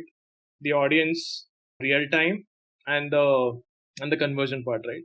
So let me again make it simplify, right? So like I said, three most important part of analytics is these three, right? So you go to real time is again, I'll just reiterate. Real time is basically the number of users who are there on the website, and we can only show this if the website is live right now. Right now it's zero because nothing exists. But otherwise, in audience, you can see the demographics of the users. So if I click on overview again, it will tell me about the user. Like it will give me a breakup of the age, right? So one thing is clearly coming out that half of the audience that I get is 18 to 24 age, right? The rest big is 25 to 34, right? And then you also get a gender breakup. So it one thing that clearly indicates is majority of the audience that came to this website was females, right? And then you can also get other data like their interest, their affinity, and the geo. So let's take location for that. Right? So you get to know like from which all places the users are coming in, right? So over here it indicated that 50% of the users were from India, but we had traffic from across the other different countries as well, right? So after India, US dominated, and then we have a bunch of other countries. Now, the other most important aspect is also to look at the correlation, right? So in Brazil, you can see the bounce rate is very high, and that also reflects in the average session duration, right? The average session duration is 10 seconds, and the same you can see in bounce also, right? Similarly, for Italy, right, it's 6 seconds, and your bounce rate is 87%, right? So, like I was saying earlier, there is a strong correlation between both the numbers here, right? And when you go to behavior, you can also see the new versus returning user, like how many users. This is again something you can see in the source medium also, but here also you can get a breakup, like how many of them were new users and how many of them were returning. And you can see the behavior of both the users accordingly, right? So one thing is clearly coming it out in this data is the returning user is performing better, right? Because the returning users average pages per session is high and the average session duration is high, which is again common with most of the websites, because the user is coming back only for the reason because he liked it in the first instance, right? That's why he's coming back. And hence all the statistics are supposed to look better compared to the new user. Let me also try to show you guys. So Just a quick info, guys.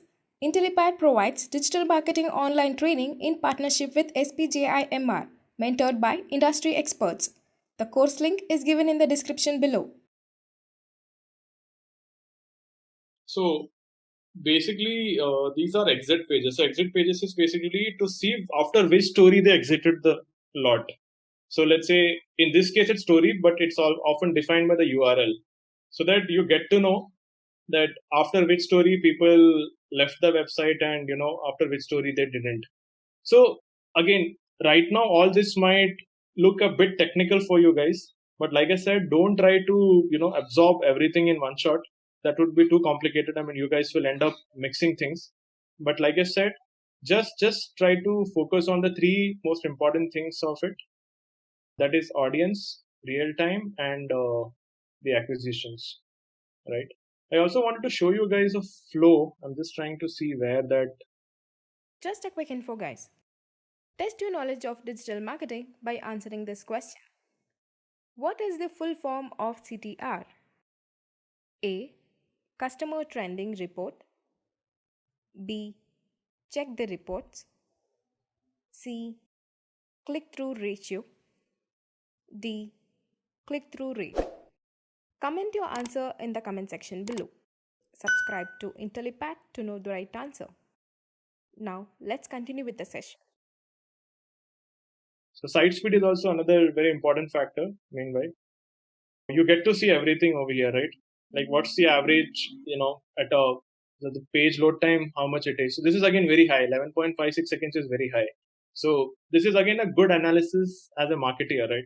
So you can always go to your product team and say that, hey, this is very high. We need to control this, right? Now this also gives you a high level breakup of where exactly the timing is going up, right? And you can always do it at a browser level. Right now it says no data, but I think probably because we might have blocked it. But otherwise, you see this data at a high level across. So, see, if you could see, right, for countries, it's varying. So, you could see, right, for Singapore, it's the lowest, it's 2 seconds. Wherein for India, where we have 50% of the traffic, it's 11%, right? It's 11 seconds, it's 12 seconds technically, which is insane, right? So, these are the insights that you can always go to your tech team and share this data so that they can start working on it accordingly, right? You can also drill down this and see it at different pages, right? Where exactly the traffic is, where the load time is high, right? So sometimes the culprit would be some pages, not all the pages. But because of that one or two page, you see it going up across everywhere. Now let me show you the the admin part that we were discussing. So like I said, user management is the place where you could give permissions, right? I mean, now like I don't own it, that's why I'm not the admin. Otherwise, I will have the option to add others also into this, right? And then you have the option of goal, right? The one that we discussed. So let's say we create a new goal.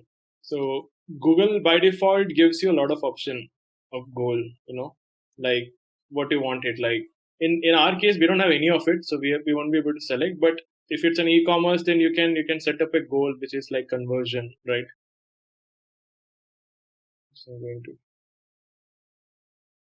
conversion is my goal, and what is that goal, right? It's destination for me, and I click continue. So now it says it's equal to.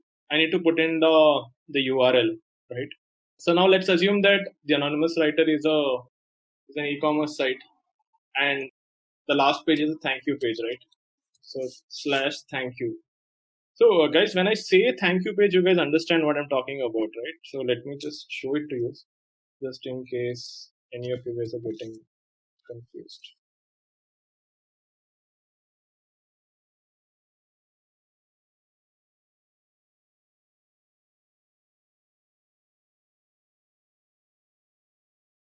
I'm sure a lot of you guys must have seen this, right? Whenever you purchase anything, the last thing that you see is thank you, your order has been confirmed, it will be delivered in blah blah days, you know, and you'll see a bunch of other details, right? The order number and all. So this is by default in e-commerce, everyone calls this as a thank you page because now again, this is just an industry term that came out because it's the last page. So everyone start calling it as a thank you page. Generally, that is the goal, right? Now, when will this page come up? This page will only you will be seeing this page only once you purchase something, right? Otherwise you won't be able to see this page, right? So that's exactly what I'm doing. I'm assuming that the URL is going to be this, so slash thank you, right? And then I can verify this goal. I mean, right now it doesn't exist, so it's just saying you can save it. So tomorrow, if on the website, if I create that page slash thank you, and if somebody visits that, then it will consider it as a goal one. That is how the goal gets created over here.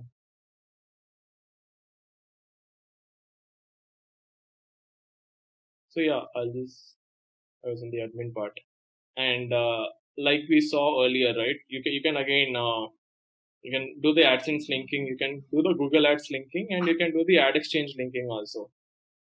So here, like you spoke right about, you can basically connect multiple things. So Google Ads also you can connect here so that you can see the data over here. But again, these are all add-ons, guys. These are not mandatory things. So if you would ask me, I don't generally link my Google Ads because I'm comfortable looking at the data on the Google Ads panel itself. AdSense, yes. When I used to run small websites myself, I used to link it so that I could see the data at one place. So a lot of the see Google Analytics is massive, you know. I mean, although I've spent 10, 11 years into this, I don't think I've explored it completely because there's no requirement. See, because when you're working for any particular company, there are certain aspects that you look into it, right? You won't explore the entire product. That's not required, I would say. So the most key aspect of it is these three things, you know.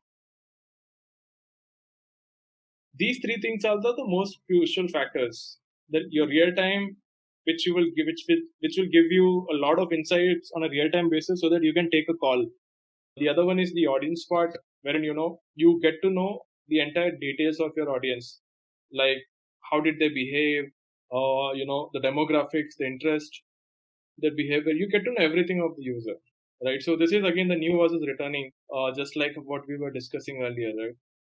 You get to know the insights here itself about who are the new users and who are the returning users, right? You can also see data at a device level as well, like which device they use to access, right? So this again, all these things are again, guys, a gold mine for a marketer, right? So this clearly indicates that the majority of the traffic that came in, I mean, 19% of the traffic was on iPhone, right? And the rest was on the other. I mean, you see a not set because they cannot track the device, and this is again quite common. You can't help much, but you get to see the other cohort, right? So Redmi Note is there 4%, but iPhone contribution 20% is a big number. Now, what I will do is I'll just go ahead and I'll try to deep dive into the landing page. Like which landing page was that, right? Okay, here I don't have the data because I think they might not have linked it because you also have to link it while you putting the code. But you guys understood, right, how that works?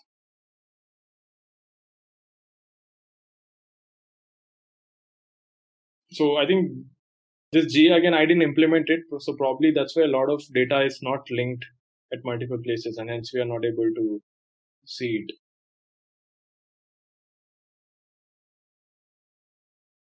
So, like I said, you get to know. So, this is again very insightful, right? So, anything slash UCC is the main website. So, it clearly indicates that majority of the traffic came in on the homepage, right? 18% of the traffic is on the homepage, and then you have the rest of the pages, like each individual letters and all that stuff, individual articles, right? So see, right now this site won't make sense because this is a generic blog, but if you're looking at for any e-commerce or anything, this gives you like massive insight with respect to what is converting and what is not converting. And based on this you can take a call with respect to which product you should run more on ads, right?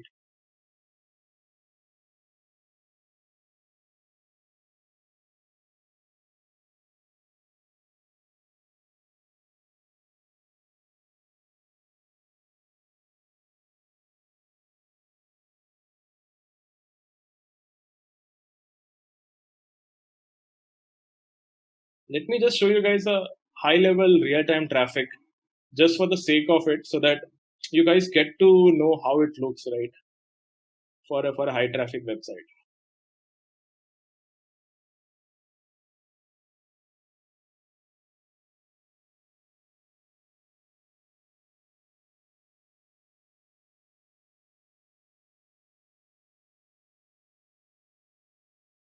So you could see, right? So this is again for lending card where I work. I just thought I'll show you guys at a high level so that you guys get to know how it looks, right? So you could see, right? Users in the last 30 minutes is like 1200, right? And this is giving me all the breakup. 93% of my traffic is mobile, 6% is desktop, 0.3% is tablet, right? It also gives me a breakup of all my UTM source, right? Direct Google, marketing SMS, the other sources that I've put in, right?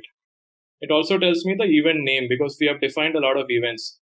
What exactly they're doing? Are they clicking? Are they scrolling? Are they engaging on some page? Right? So this is again super insightful, right? You see the graph, right? I mean, you can see those heat maps. Like it is, I could literally see where all the traffic is coming in from the website, right? So 12 people from Indore, you take Ahmedabad, 58 people, Patna, 68 people. Right? This is, by the way, real time data, guys. Right now what's happening, right? So this is the beauty of analytics. So you see the difference, right? Earlier, when I was showing you some dead site, it was looking so dull.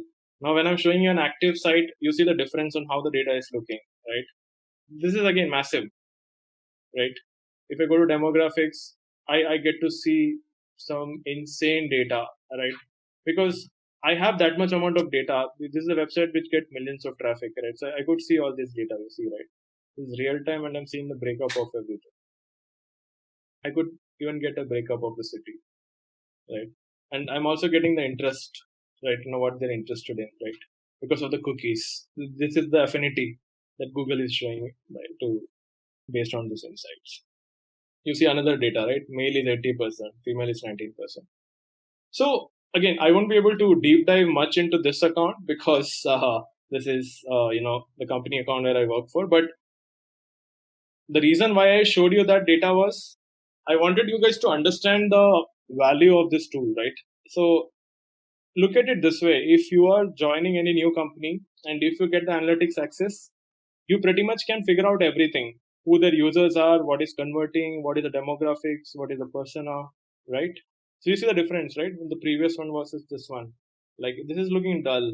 For a layman, they won't be able to figure out anything. But you saw the what happened in the previous one.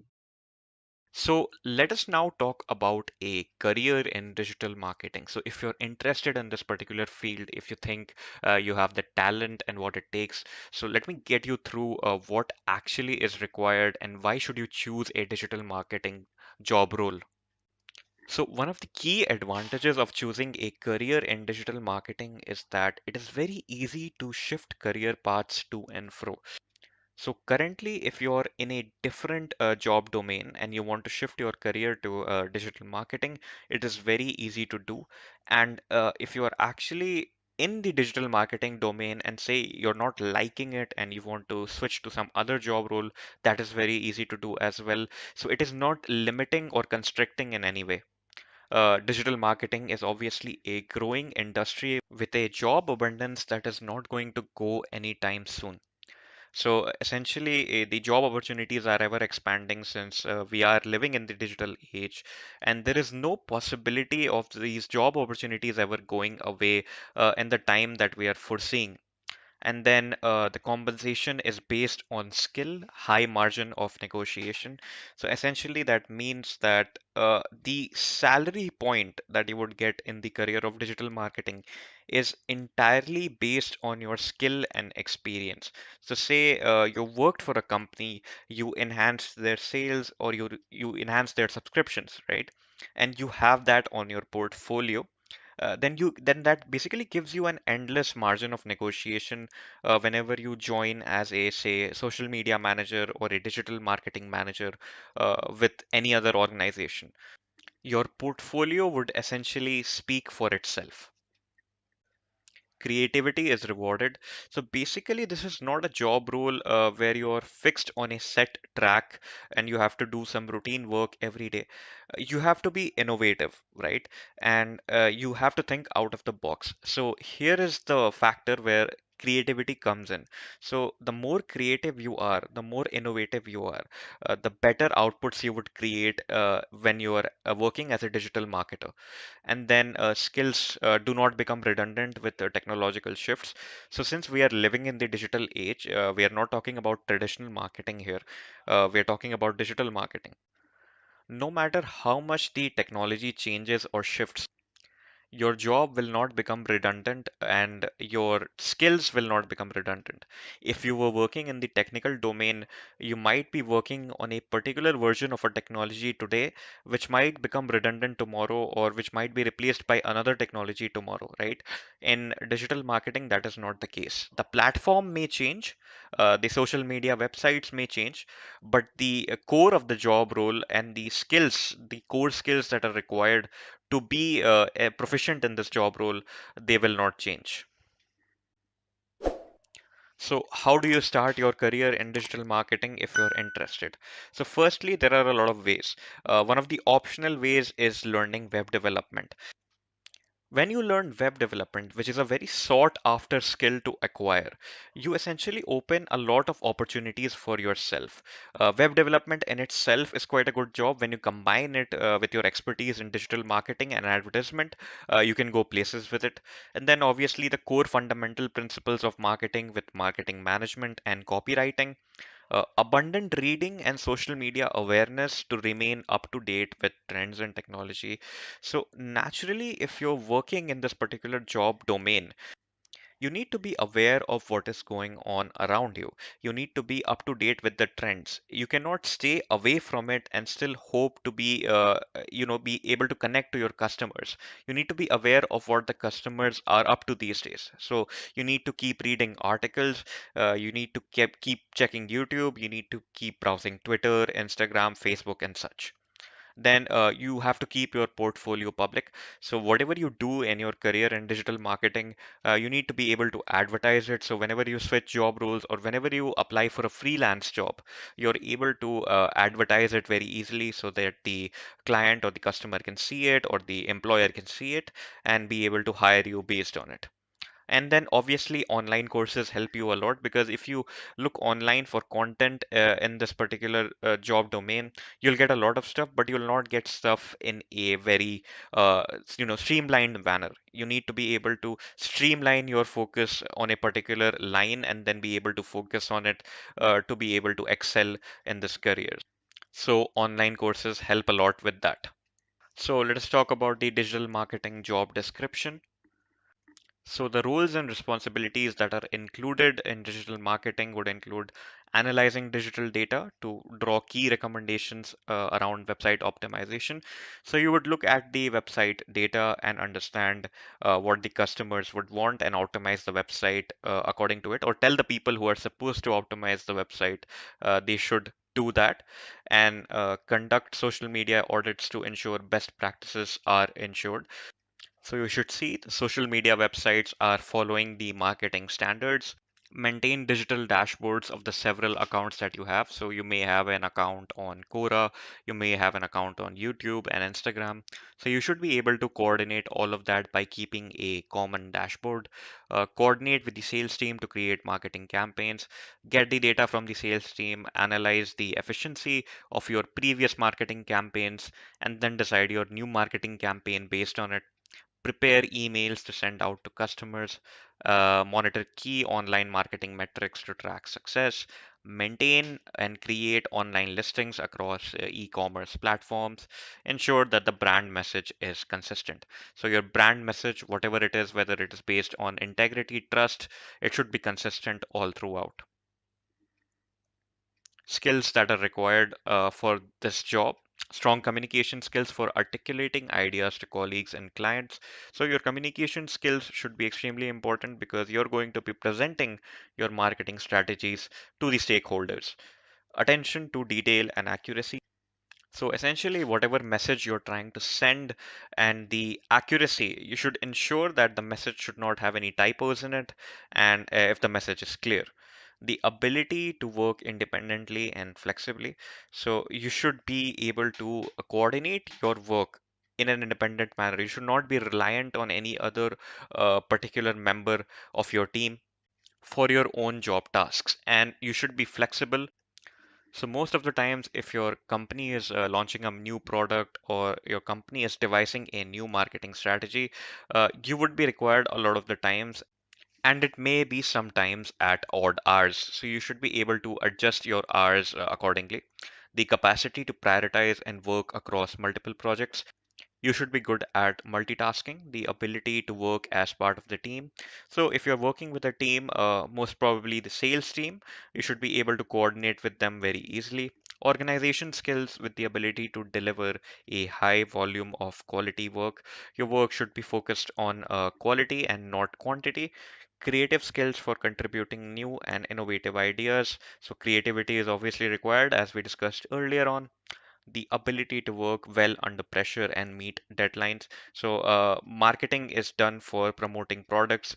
So, you should be able to work well under pressure because a lot of times the company really wants their products to be successful, and that pressure would come onto you. So, you should be able to handle that pressure really well. Networking and analytical skills. So, you should be able to communicate with people and create your own advertising networks, and you should be able to analyze customer data as well and sales data as well to understand basically what sort of strategies would work and what should you recommend to the customers and what marketing strategy you should use. Knowledge of existing and emerging social media platforms. So, as we discussed earlier on, keep up to date with social media and basic IT skills. So, you should know Excel, you should know PowerPoint presentations, you should know basics of web development and basics of SEO. If you're working as a manager and if you're working as an SEO expert, definitely you should know a lot about SEO. So, with that out of the way, let us get to the salary of a digital marketing expert. So, if you are a digital marketing manager, the average in the United States would fetch you about 77,000 US dollars. In India, it would fetch you about 10 lakhs. And in the UK, it would fetch you about 40,000 pounds. Now, keep in mind, they are not the starting or the end salaries of a digital marketing manager. It entirely depends on the brand that you're working for and your experience. So, based on the same concept, we have SEO manager. So, in the United States, it's about $75,000. In India, it's about 6 lakhs. And in the UK, it's about 38,000 pounds. For an SEM or PPC expert, which is pay per click, $55,000 in the US, 4 lakhs in India, $25,000 in the UK.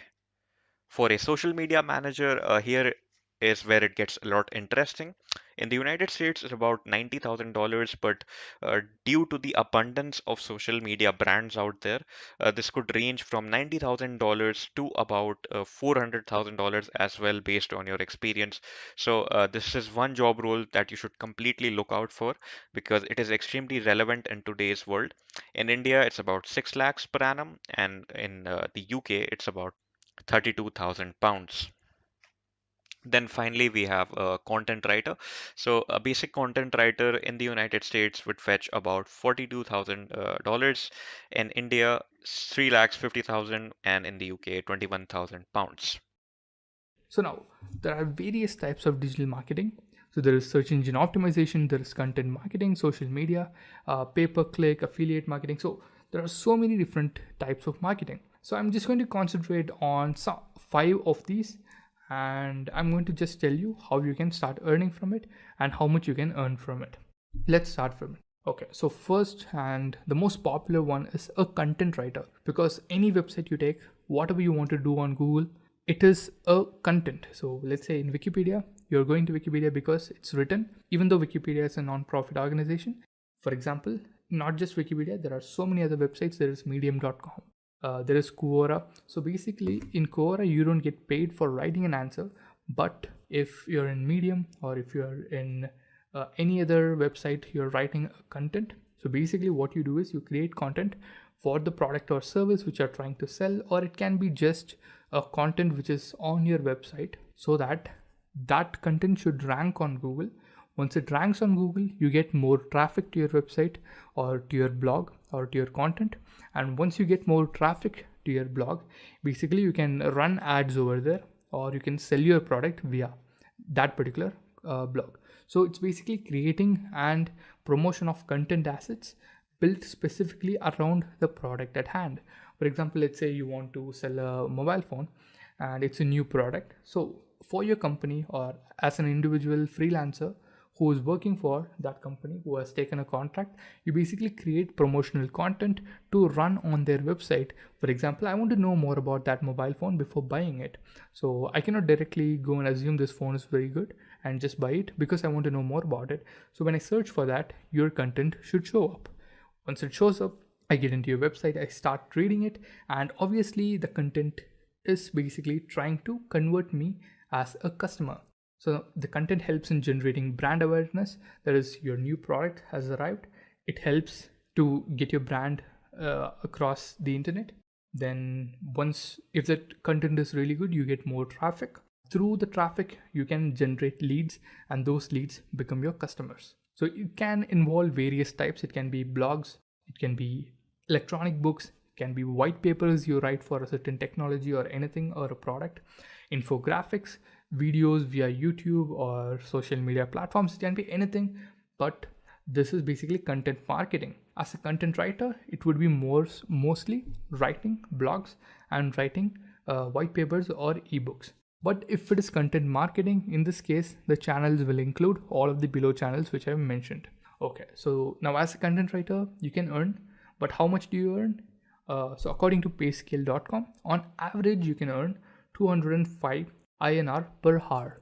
Yeah, so that's what you can earn, 205 INR per hour as a content writer. But this varies because it basically varies on the niche you are writing it. For example, you are writing on sports, or you are writing on kitchen accessories or anything, cosmetics or whatever it is. So it depends on the niche you are writing and how much traffic does that niche generate. Now, what are your skills? First, you should have writing skills. Obviously, your English should be good. Like, it should be simple and informative. Second, keyword research. That is, only if the keyword which people are searching for is in your content, only then your content will be ranked on Google, only then they can see it. So only if it ranks, they will read it and you will generate revenue or sell your product through it. So your keyword research skills should be up to the mark. And SEO skills, you should have SEO skills. You don't need to be a master in SEO, but you should have SEO skills. So you should optimize your content in such a way that it will surely be in the first page of Google. And then analytical skills. So as a content writer, you should know what to put first, because the first 30 seconds, let's say, or first 20 seconds, when somebody reads your content, they should read it and stay on the page to read much more, because they should not skip. That would be bad for your website. Next comes an SEO expert. So the process of optimizing your website to rank higher in search engine results pages. So here we saw content writer and a content marketer. So in this case, it's a particular part of that, but it's not just content. It's not just content which an SEO expert concentrates on or an SEO specialist concentrates on. So basically, their process is to optimize your website, whichever website you have. So they optimize it to rank higher in the search engine results. So let's say you're promoting a course or you're promoting any product. So basically, the search engine expert, the SEO expert, will tweak your website with keywords and with content which basically lets it rank in the first page of Google. Only if it is in the first page of Google, people will get into your website. Also, it should be in the top 3 or top 4 links. That is even better. So this basically increases the organic traffic your website receives. Organic traffic in the sense, basically the free traffic or whoever comes into your website, they can be new or old customers, but it should increase only if a lot of your content or a lot of your pages are on the first page of Google. Only then you will get more customers. So the channel that benefits from SEO includes websites, blogs, and infographics. So using search engine optimization, if you're having a website or if you're working for a company who's having multiple websites, in that case, you can basically use SEO to make them rank on Google, or it can be blogs or it can be infographics, doesn't matter. Again, there are various ways to approach SEO, on-page SEO and off-page SEO. So if you want to learn more about SEO, go ahead, check our website. You can check our YouTube channel for SEO content. Just type in SEO Intellipaat and you will get a lot of content from it. Okay, so as an SEO expert, your skills should be link building, content marketing, obviously content marketing, which we first saw, meta descriptions, user experience. So first, link building, basically your website or your content. Let's take the example as your website. So now your website should get a lot of traffic. So that is the main objective. So the link which you create for your website, which you will paste across multiple social media platforms or multiple websites, or basically link it through YouTube channels. So whatever you do. Just a quick info, guys.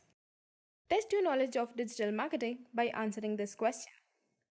What is the full form of CTR? A. Customer Trending Report. B. Check the reports. C. Click-through ratio. D. Click-through rate. Comment your answer in the comment section below. Subscribe to Intellipaat to know the right answer. Now, let's continue with the session. Your link should basically contain something which attracts the customers or attracts the users of that particular social media site, which makes them click on it and get into your website. Then content marketing skills, which we already saw in the first part, which is over here. So as a content marketer, you should basically be able to make your content rank, and an SEO does that. They basically analyze your content and basically provide keywords to make it rank even further at the top. Then meta descriptions. So meta descriptions basically don't affect the website or your content directly, but they have an indirect effect. So you may ask how. The thing is, if you open Google, so you'll get a link, and under that you'll get a small description, right? So just search for something, let's say cars. Once you search for cars, there will be multiple links, and the links will have a certain title, and under that there will be a description. So the first thing you do is you read that link, and then you read the description. So once you read it, you'll understand whether it is it is what you're searching for or not. So that particular meta description and meta title should be unique, and it should be up to the point, so that the customers who are searching for it should know this will basically solve my query and click on it. Only if they click on it, you can proceed with the other processes. And once they click on it, the user experience is a must. So they should not be popped up with multiple ads across your website. So if that happens, they will immediately get out of the website. It should be neat, it should be clean. They should be able to navigate through your website easily, and the content which you have or whatever you have should be easy to read or easy to see. It should be visually appealing. Only then it'll get popular.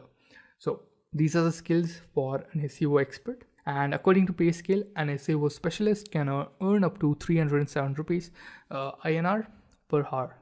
Okay, now The third way is to sell ads. So now let's say you're having a website and you write blogs, or you do whatever you want, whatever it is your niche. So the process of monetizing your website's traffic by running by running advertisements on it. So let's say you have a website which you basically use for writing blogs or for your personal purposes. So now what you can do, once you start getting a traffic of, let's say, 500 to 1000 people every day, in that case you can start running ads. Once you start running ads, you can start earning money through it. So there are some platforms which you can take up to do this exact task, which is, let's say, Google AdSense. There is Easyhawk, Media.net, and Adversal as well.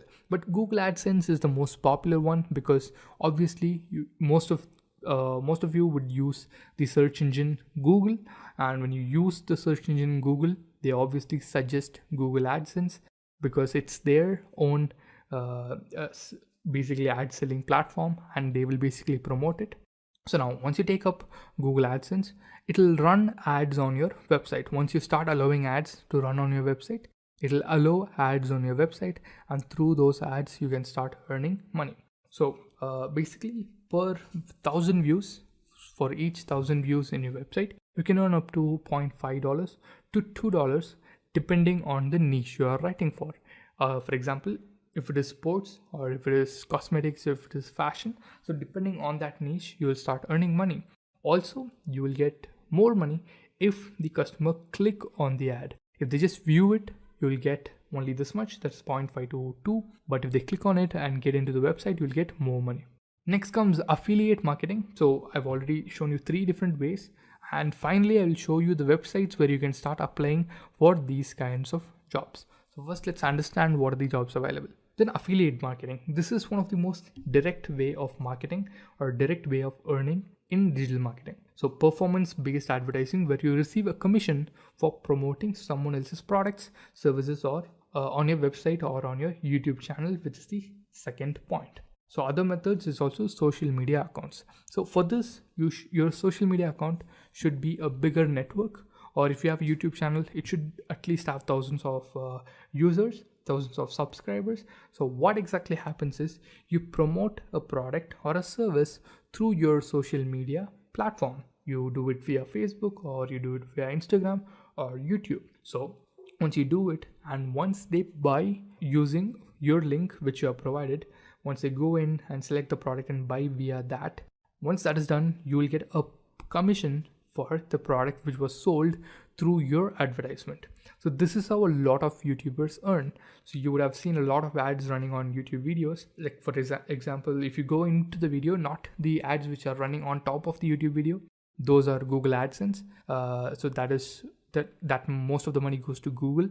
The ads which are running inside the video, so paid promotions, so they are basically affiliate marketing. So you can also do that by building your network. So if you are a marketer, your main asset would be a larger network. So build your network every single day on any social media. Build your network. You can basically start off with affiliate marketing as well. So basically you work for a company when it comes to affiliate marketing, that I'll talk about in the next slide. So now the main objective is to receive a commission via promoting someone else's product. So now basically how it works. First, let me tell you this point, that is, most affiliates are companies who can invest on a lot of ads. That is, basically you work with a company.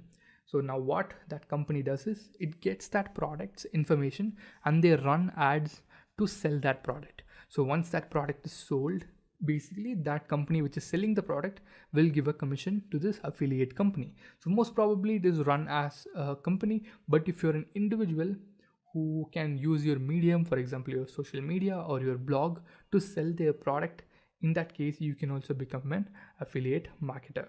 So now how it works. You show an ad or a link to a particular store via your social network or your blog. Once the customer clicks on the ad, they get sent to that website. Once they are in the website, they buy something from that website. Once they buy something from the website, the affiliate network records the purchase and details of the transaction. That is, the company which they bought from will record the transaction information. Once the purchase is confirmed, then what happens is it is a valid sale. So once it is valid, the transaction is credited, and then for the amount sold, for example, let's say it is 1,000 rupees, the product's cost, and your commission is let's say 10%, and you get 100 rupees for selling their product online. So this is how affiliate marketing works. For example, if you watch popular YouTube channels like let's say Mr. Beast or PewDiePie or Jacksepticeye, in that case you would see a lot of them promoting their own product or their like paid promotion. So they provide a URL in which their name or their YouTube channel's name is available. For example, they provide joinhoney.com/mrbeast. So basically when you click on that link and buy that particular product via that link, they get paid a commission. So that is exactly how affiliate marketing works, and you can earn via that. Finally comes social media manager, which is one of the most popular job trends right now, because there are a lot of influencers on social media. It may be TikTok, but there's no TikTok in India, but there is TikTok in other countries. So TikTok, Instagram, there is a YouTube channel, and there is Facebook pages. So there are so many different social media right now that is a particular person can handle or manage one particular another person's who's really popular. They can manage all of their social media. It can be Facebook, it can be Instagram, it can be it can be YouTube. So they manage all of their social media, and that is their task. So social media marketing is done to promote the brand and the content on social media channels. So if you have a product, or if you have a company, or if you're a person who's popular and basically wants to do affiliate marketing via social media, you can use the social media manager to do that for you. So they basically manage your profile, they post images, they basically understand what your audiences need and post that accordingly. So due to increase brand awareness, drive traffic, and generate leads for the business. So let's say you are selling something. The social media manager's main task would be to make sure that this particular product reaches to a lot of customers, and the traffic or the follower count increases for your page, and also that basically generates more leads for your company. So these channels basically include all of the social media sites: Facebook, Twitter, LinkedIn, Instagram, Snapchat, Pinterest, Reddit. So there are so many social media sites which you can go ahead and manage their sites for. So now these four are the main skills for a social media manager: copywriting, graphics design, behavioral psychology, and analytics. So as a copywriter, you should be able to write an ad which basically attracts the customer. So only if your ad writing skills or copywriting skills is very good, the customers will be attracted, or the users will be attracted to buy your product. Next is graphic design, because you want to post images which are basically attracts the user, because image is the, let's say if you are posting text, most of the users won't read. If it is a video and if it is long, or if it is an ad, most of them won't view. But if it is an image, you get a lot of attraction. So once when the image is attractive, and it basically compels the user to wait and see and check what is in that image, for that you need graphics design. So as a social media manager, you can have that skill, or you can still hire someone as a graphic designer and do that. Then behavioral psychology is understanding what your followers need and posting content accordingly, or posting products accordingly. So that is basically behavioral psychology. And also analytics, so to understand when to post what. So for example, if the traffic is maximum at 9 p.m. every day, in that case, why would you post something at 9 a.m. when there is literally no traffic? So you'll have to understand the social media manager knows when to post something and drive traffic accordingly. And according to pay scale, the average salary for an hour for a social media manager is 330 INR. Okay, so since we've seen these 5, there are still a lot of topics and a lot of ways to earn money online. But as this is just digital marketing, so these are the ways. There is also pay-per-click. That is, for example, you're running ads on your website, and you will get paid money for if someone clicks on those ads. So as I told you, it happens with Google AdSense. If they view, you'll get less money. If they click, you'll get more money. Okay, so we've seen this. So I just discussed the top top 5 ways you can earn money online. I did not talk about different job roles which you can get, which can help you get into companies. So these can get into companies, but you should have multiple skills to get into a company, not just a particular niche skill. So now coming to the websites for freelancing. So there is Upwork, Freelancer, Fiverr, and People Per Hour. A freelance job is one who works for themselves rather than a company.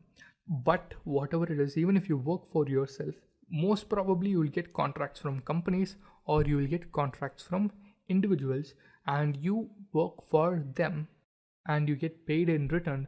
But it is your wish to choose which product or which project you're going to work on.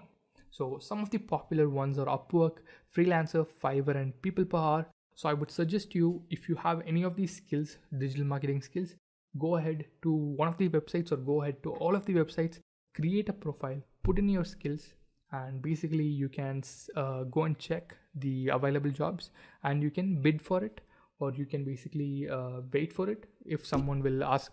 So basically someone can ask you to do their work, or you can basically bid on a job which has been put up.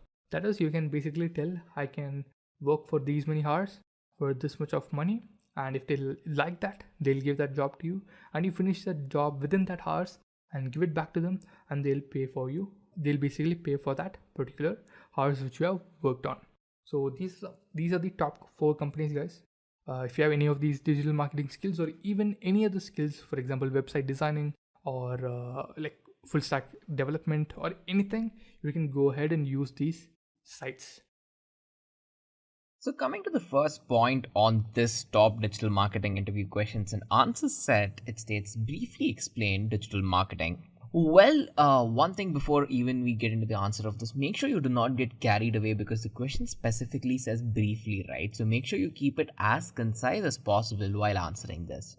So digital marketing is one of the world's most important domains right now in the case of online space, because this is exactly where we're trying to, put all the methodologies, terms, techniques, where we're scaling brands, products, and we're bringing. Just a quick info, guys. Intellipaat provides digital marketing online training in partnership with SPJIMR, mentored by industry experts. The course link is given in the description below. A closer interaction between the customers and the people who are providing these for us, right? There are many things that when it comes to digital marketing, there's SEO, email marketing, social media marketing, and many other domains, many strategies, and of course this is an ocean in itself. So this is something that you can use on understanding how you should answer this question.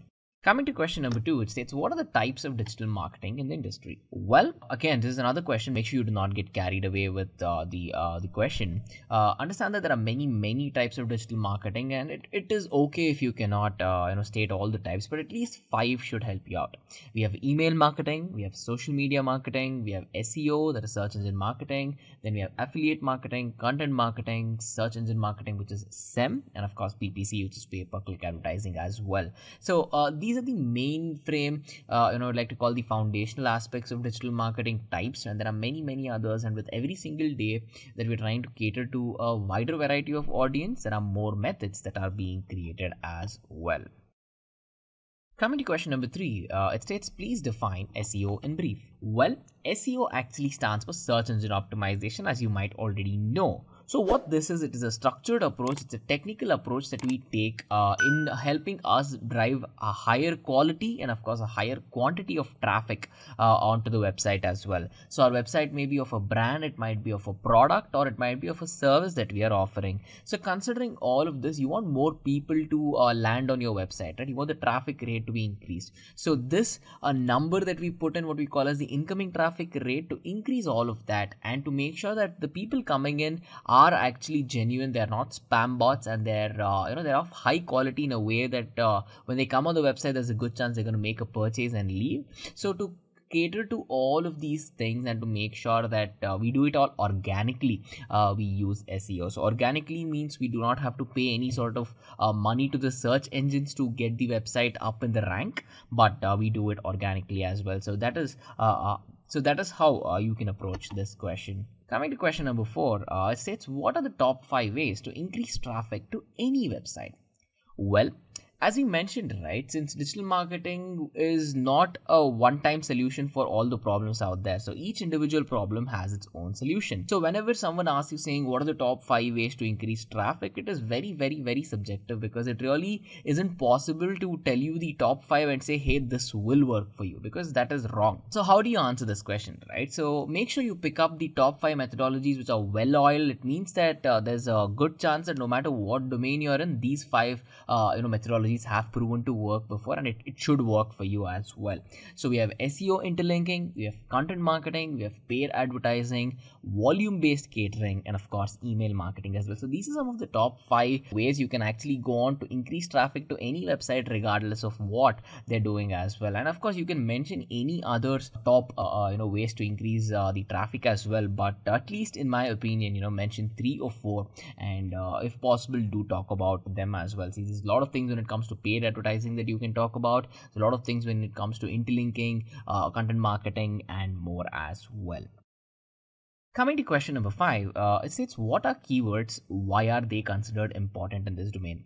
Well, keywords, as the name suggests, literally are the thing that people search for. So these are the words that people type in to search for something on a search engine or anything, right? So if you are implementing SEO in your strategy, and your website has to appear whenever someone searches for this, it means that this is the keyword that you're catering to. If someone searches in Google saying Nike women shoes, and if you are a person who's selling Nike women shoes, then you have to do everything you can to make sure you rank up higher on the Google search engine's first page, right? So if you do that, there's a good chance someone's going to come to your website, land on your website, make a purchase, and leave. So that's how this works. The most important thing about us is this: with keywords, you can actually analyze it into a good amount of depth. You can go into the details of it. Keywords are used. Keywords can be exploited if they're done correctly. And at the end of the day, if you do everything right, you will turn in more revenue if that is the base requirement of your digital marketing campaign.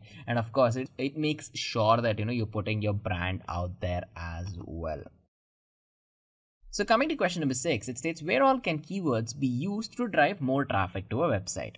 See, keywords can be used in a lot of places, right? So you can answer probably this question in multiple different ways. And if you just pause the video right now to think of an answer, I'm sure you guys will come up with a lot of ways, right? But the most important ways where keywords have a lot of impact is, when you have content which cater to the keyword in terms of the web page title, the web page URL, the meta description, the content you actually put on the website, and of course all of the headings as well. So if you use the keywords in these 5 places, right, there's a higher probability of driving in more traffic, because all the algorithms that work in the search engines, they'll crawl through these, they'll understand that you're catering for the keyword, and they'll want your website to rank as well. So coming to question number 7, it states, what are the 2 main ways of categorizing digital marketing? The 2 most important ways that we talk about marketing and digital marketing is inbound marketing and outbound marketing. See, inbound marketing is completely based on the customer, right? So you have a customer, or you have a set of customers that you're catering to. So you'll write blogs for that, you'll create social media channels, you'll talk about your product there, and you will just keep the entire scope, the entire focus on your customer, and work on what's required to get your product out there. Now, when we're talking about outbound marketing is a little different, because here what we're trying to do is that we're trying to find the need for product requirement and how we can actually go on to provide it. Now, inbound marketing might cater to a smaller set of audience, but outbound marketing is definitely a huge audience as well, right? So think about putting billboards up. In the case of conventional marketing, you have televised advertisements, you have magazines, and all of these conventional methods which can be considered as outbound marketing, right? Even though inbound marketing, there's 90% of chances that it can cater in a more bigger audience compared to outbound in today's online world. But at the end of the day, there are subtle differences that exist, and it's just in the subtleties that we have these main ways of how we can categorize the working, and what sort of clients, what sort of prospects the methods bring in as well. Coming to question number 8, it states, what are some of the most used digital marketing tools today? Again, there are many tools out there in the world of digital marketing, but then there are these top tools which, of course, you as a person watching this video should know, right? So there's Google Analytics, we have Ahrefs, we have Mailchimp, we have the GKP or the Google Keyword Planner, we have Kissmetrics, Keyword Dictionary, SEMrush, Mossbar, and we have many other tools that we make use of digital marketing as well. So at least pick up on, let's say, 3 or 4 tools, or maybe 5 tools, and maybe give an introduction about one tool, and talk about it to show that you actually know that as well. So if you're on this video, I'm sure you guys might have used one of these tools. So whatever tool that you know out here, make sure to mention about that. Coming to question number 9 next, it states, what is pay-per-click advertising? Well, one thing you really have to understand is that pay-per-click is something which is extremely popular in the world of digital marketing. It is one of these methodologies where we actually have to spend money and we have to pay the advertiser, to actually put up the website. And whenever there's an advertisement that gets put up, and there's a small amount of money that gets transacted every time there's a person who clicks on this advertisement that's shown on the website. So, for example, if you probably are reading a blog somewhere, or if you're just browsing around on the internet, you will see an advertisement panel, right? So someone has paid that website owner to put up that advertisement, and as soon as you click that, there's a small transaction that happens in between the website owner and, of course, the person who asked for the advertisement to be put up as well. So it literally, as the name suggests, it's pay per click. So every time there's a click, there's a payment that happens, and money moves around in a very small amount, of course. So considering this is actually very popular because this brings in a lot of different prospects at the end of the day, and it works. This is one of the most important methodologies that's widely used in digital marketing. Coming to question number 10, it says, what is black hat SEO? See, one thing you have to understand about black hat SEO or any other techniques that are used in SEO is that all of these techniques are aiming to get a higher ranking out of these search engines. So again, black hat SEO is one of these methods as well. It's this approach which says no matter what, let's get the rank. So there's a lot of unethical things that get done here because every search engine out there has its own guidelines that you have to follow. So if you're not complying with these guidelines, it means that it is unethical. You will be using a lot of methodologies which is not approved by the search engine people. And of course, when you keep doing this, right, think about link spamming, think about adding hidden links or fishy links and all of this. So when you're doing all of this, it will give you a huge surge in the ranking immediately. But of course, the surge that you get is short lasting. It is definitely not long lasting because all of these search engines have extremely intelligent algorithms working in the back, and they can pick it up, and of course they can start deranking or delisting the website as well. So you might be wondering, why would they even require that short surge in ranking, right? So that is actually done to make sure that they might be catering to a quick sell and a quick get out. So in that policy, they'll come in, they'll get the website to rank, probably have the product to rank, get the word out there, and be done with it. So in that case, they're establishing their brand in a very rapid way. But to grow it, I would definitely suggest either using white hat or any other ethical method in digital marketing as well. And then there might be a follow-up question for after the black hat SEO question, which is, okay, so what is white hat SEO, right? See, white hat SEO on paper is one of the most used SEO techniques across the globe out there, because here you will be making use of a lot of techniques which is ethical, which is present in the guidelines of the search engine itself to make sure that you're not doing anything wrong in the perspective of the search engine. So there's a lot of things that is involved in white hat SEO. It's website optimization, it's creating good quality content, adding backlinks, a lot of things where you will be doing everything legally, you'll be doing everything ethically to make sure that you get a very good rank as well. Of course, you will not see a huge surge in rank, and of course the landing traffic as black hat SEO, but this is a slow and steady growth, and this anything slow and steady, it usually tends to outlast something which is very highly rapid paced, right? So in that particular case, that is white hat SEO. And then there's one more type, which is called as grey hat SEO. Grey hat SEO, as the name suggests, grey is a mixture in between white and black, literally, right? So in this case of SEO, that's the same as well. So it's basically a mixture of both white hat techniques and black hat techniques too. So the person, a grey hat SEO developer, what this person will do is he or she will make use of techniques from both the sides of the table. So one day you're working on something which is ethical, which is in the guidelines. The next day you might be working on spamming a little bit of internal links or doing something fishy there, using the best of both cases get your website to rank. Now you might be wondering, why shouldn't everyone try this, right? See, there's a huge hit or miss that happens in gray hat SEO. Half of the time the algorithms cannot pick up gray hat, and most of the time they do, of course. But if it hits, then you'll get a huge surge in rank, and the search engine thinks it's ethical. If you do not, it means that you'll start getting delisted and deranked. So it is a literally flip of a coin. But then if it works really great, or it doesn't work at all. Of course, considering all of this, it's really best to stick to white hat SEO. Coming to question number 13, it states, can you state some methodologies that can be used to improve conversion rates? See, whenever we're talking about conversion rates, right, it's the ability of you catering to your audience with beautiful content, an aesthetically pleasing website, and providing good functionality as well. Now, if I have to go through 10 pages to buy a product, I definitely will not do it. This is the common consensus from thousands of people. That's why the e-commerce sites that are very popular today are keeping it as simple as possible. With probably 2 or 3 clicks of a button, you can purchase something.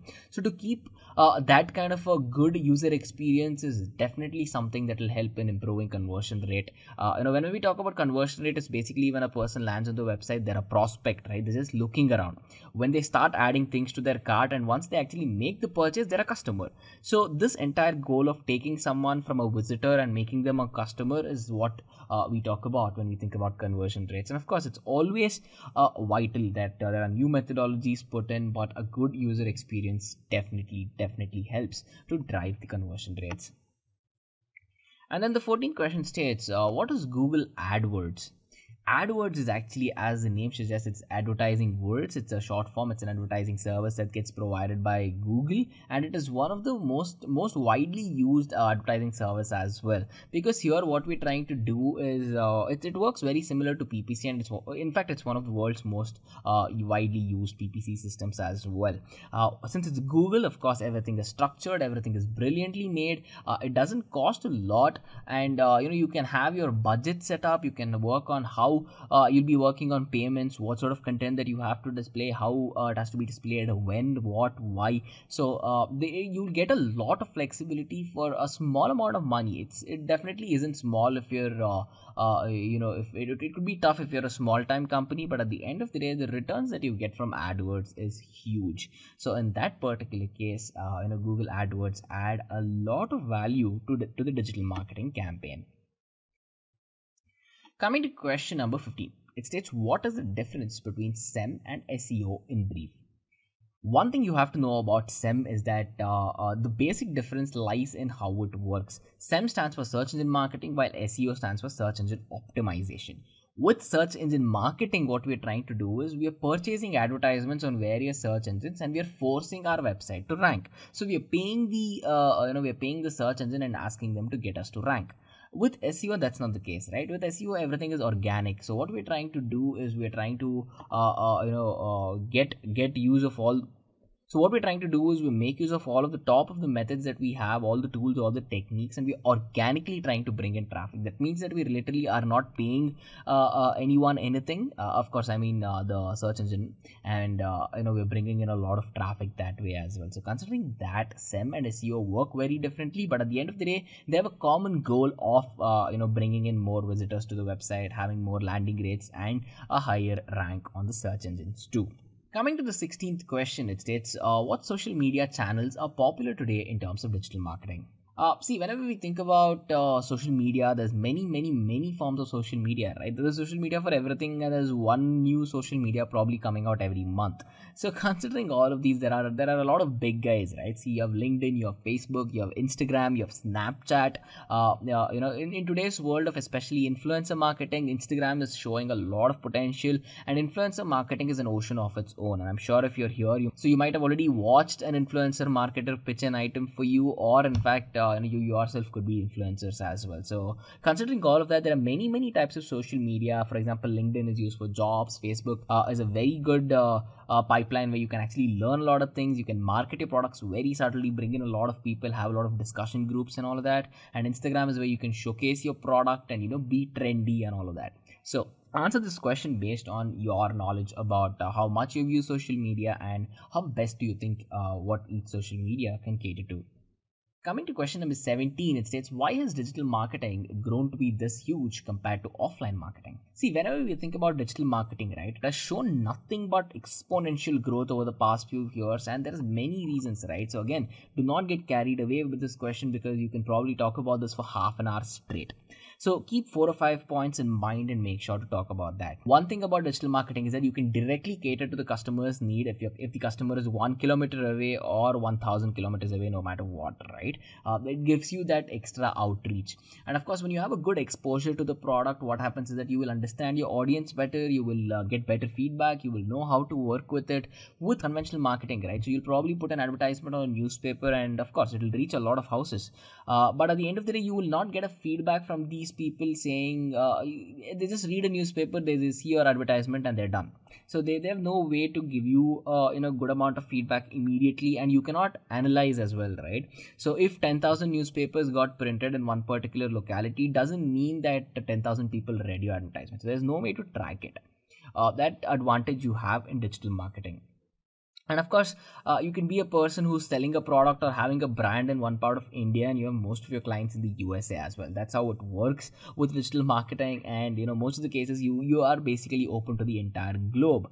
And consider the newspaper example. Same, once you have it printed, once it goes out, if there are any changes that needs to be done, change in pricing, change in discount, or change in anything minor as well, it cannot be immediately done, right? But if you have a website with digital marketing, this change can be done immediately to make sure that you're not putting across maybe a wrong message or an incorrect message to your audience as well. So considering a lot of these points, digital marketing, there's a reason why it's popular, and I'm sure if you guys are on this video, I think you will know why as well. So coming to question number 18, it says explain AMP in brief. See, AMP is actually a short form. It's an abbreviation for what we call as accelerated mobile pages.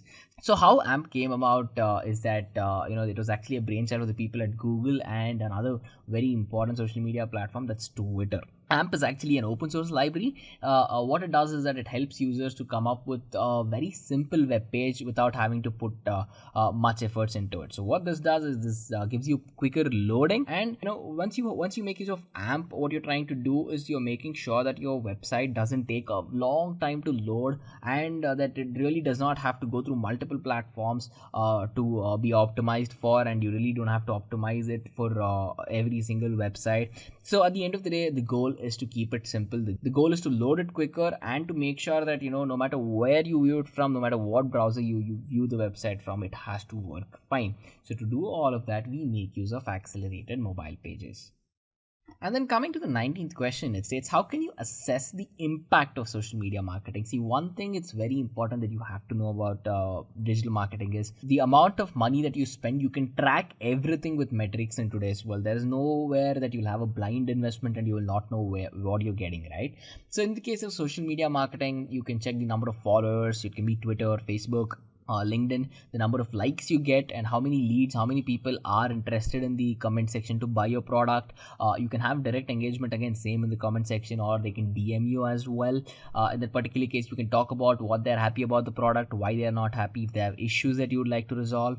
Content sharing with each others, of course, brand outreaching where you're trying to put yourself out there, subscription offers, and there's a lot of things in social media marketing. You can probably fill up the entire page, and maybe you don't even have to think about it, but you can give 20 different metrics on how you can track social media marketing, right? So this is a pretty straightforward question, but it's very important that you actually talk about them as well. Coming to the 20th question, it states, why is email marketing considered as the most effective way of digital marketing out there? See, with email marketing, there's millions of mails that get sent every single day, right? So it has the outreach, it has the potential, and it has a good way of bridging the gap that exists between customers and providers. So keeping this in mind, there's a lot of things that goes in on the back end that proves that email marketing is one of the most efficient way, one of the most effective way in which you can actually reach your customers and drive results out of it as well. So considering all of that, it actually is a very nice way to convert your customers pretty quick.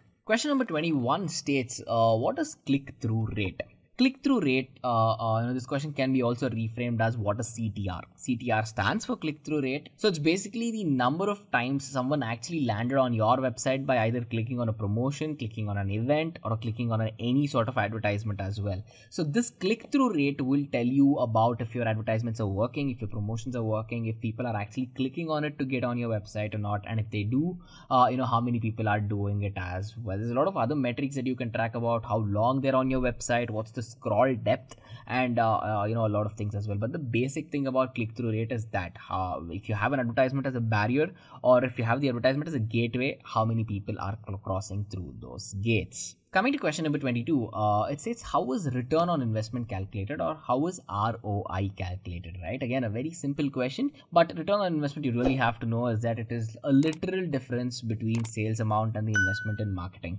So whenever we talk about ROI in the case of digital marketing, what is the amount of money that you put out?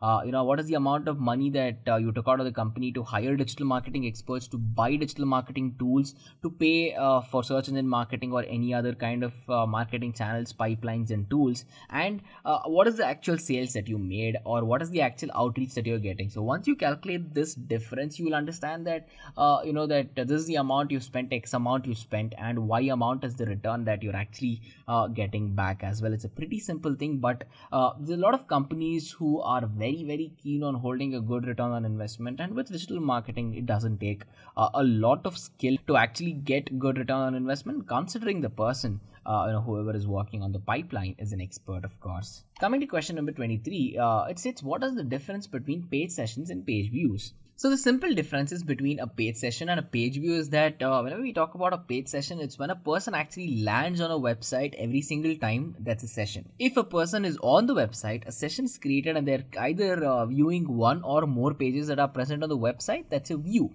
because they're actually interacting with the website and they're not bouncing off, right? So to track all of those metrics, we make use of page sessions and page views.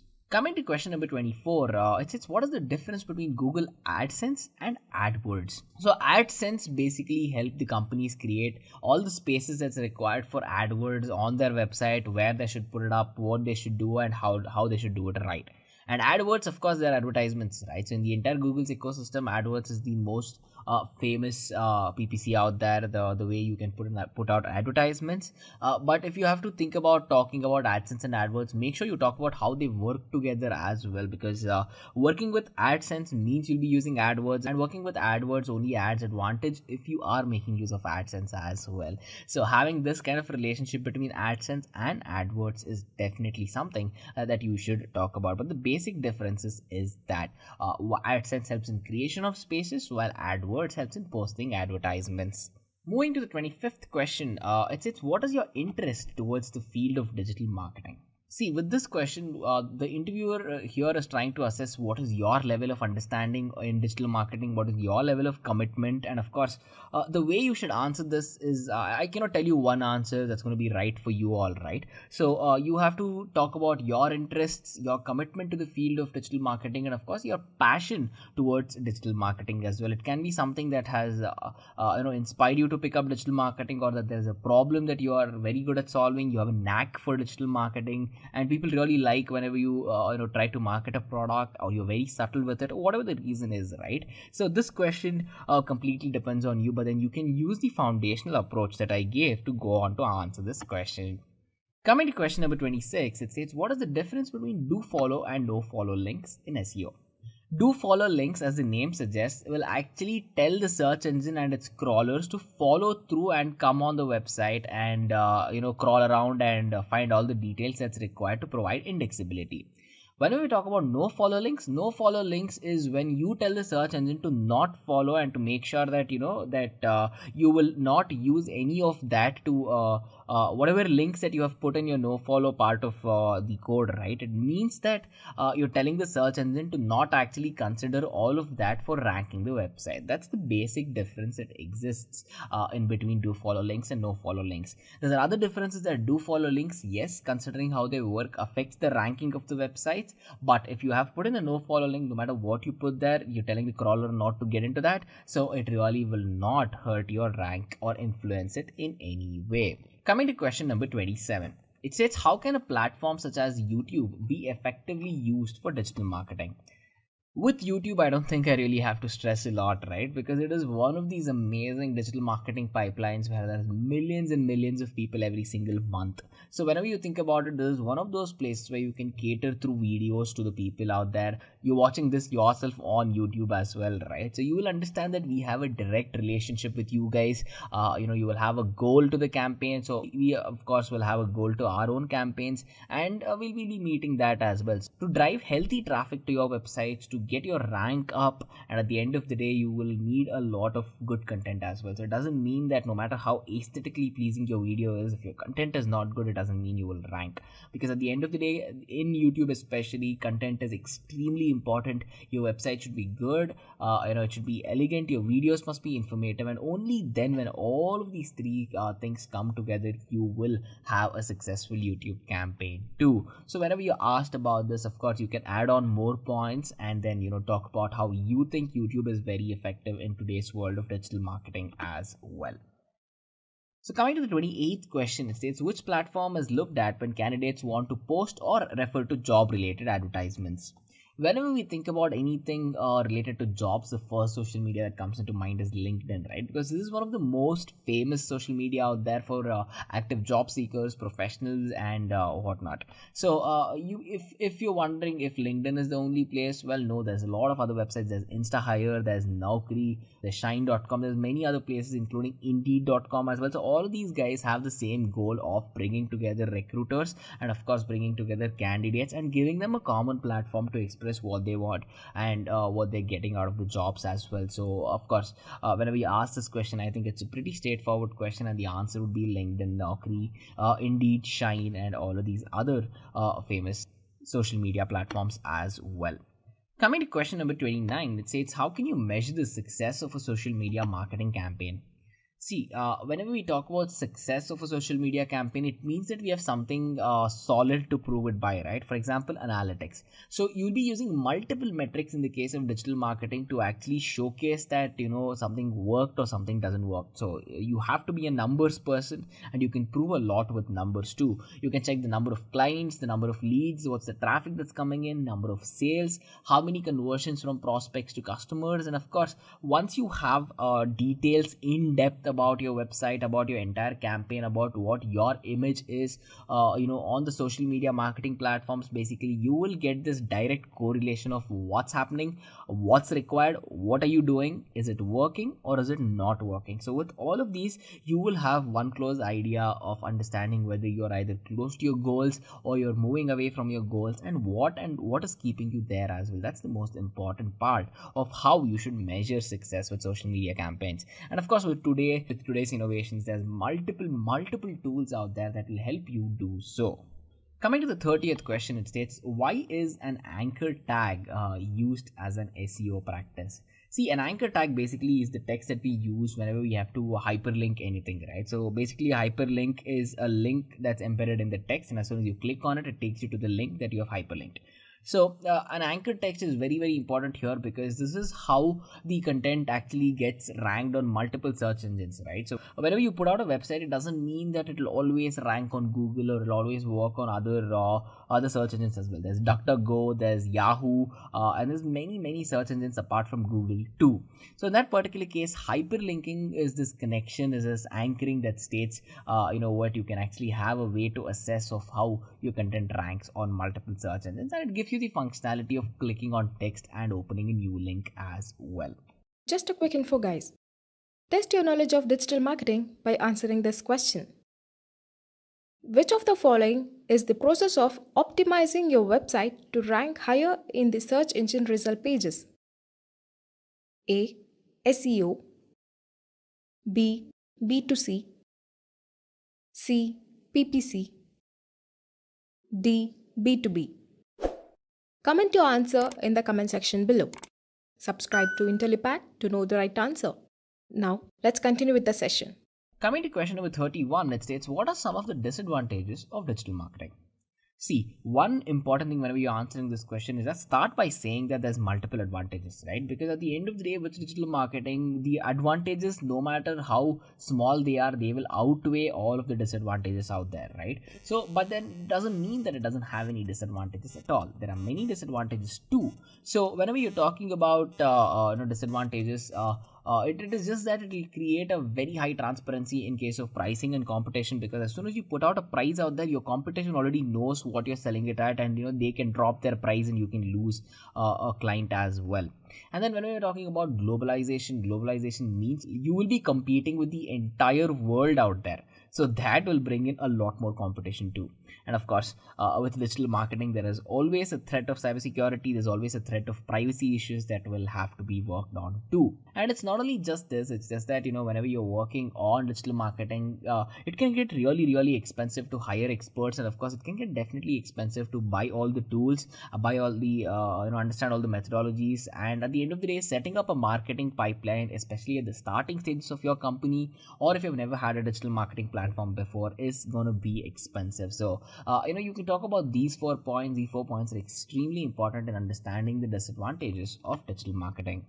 Now, coming to question number 32, it states, what are the limitations with respect to the number of characters in Google AdWords advertisement? This is a very, very, very important question, and this gets asked a lot. See, the most important thing is that they have asked you for two things. One is the number of characters in Google AdWords basically, and what are the limitations that you can put in, right? So whenever we talk about headings and subheadings, understand that you can have a maximum of 30 characters.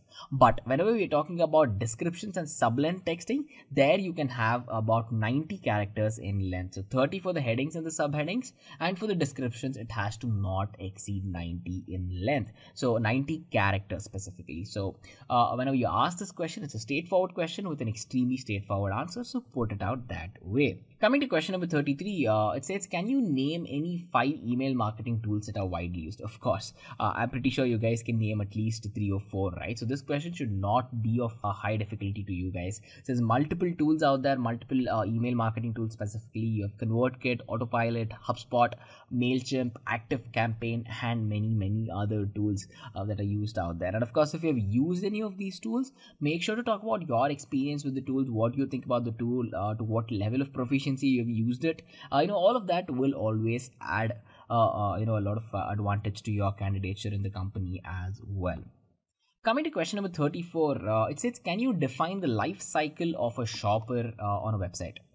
See, this is a very simple question. It can be considered as a sales funnel as well. So, right. So, whenever someone comes on your website, as soon as they land on your website, they become prospects. Prospects is when they are actually looking around on your website. As soon as it's not as soon as they click on your website, it's basically as soon as they start clicking inside your website. As soon as they click on the website, they can actually bounce without doing anything. So, don't be confused. Now, once they start interacting with your websites, they're looking to see if they can buy something or there is something that's interesting to them. And once they're interested, they'll actually give you a little bit of details, maybe that you're giving a subscription out, you're giving a discount out or something, or they're adding it to the cart and they want to purchase it. So once they start giving you their details and once they start putting items into their cart, they go from prospect to become converted as a lead.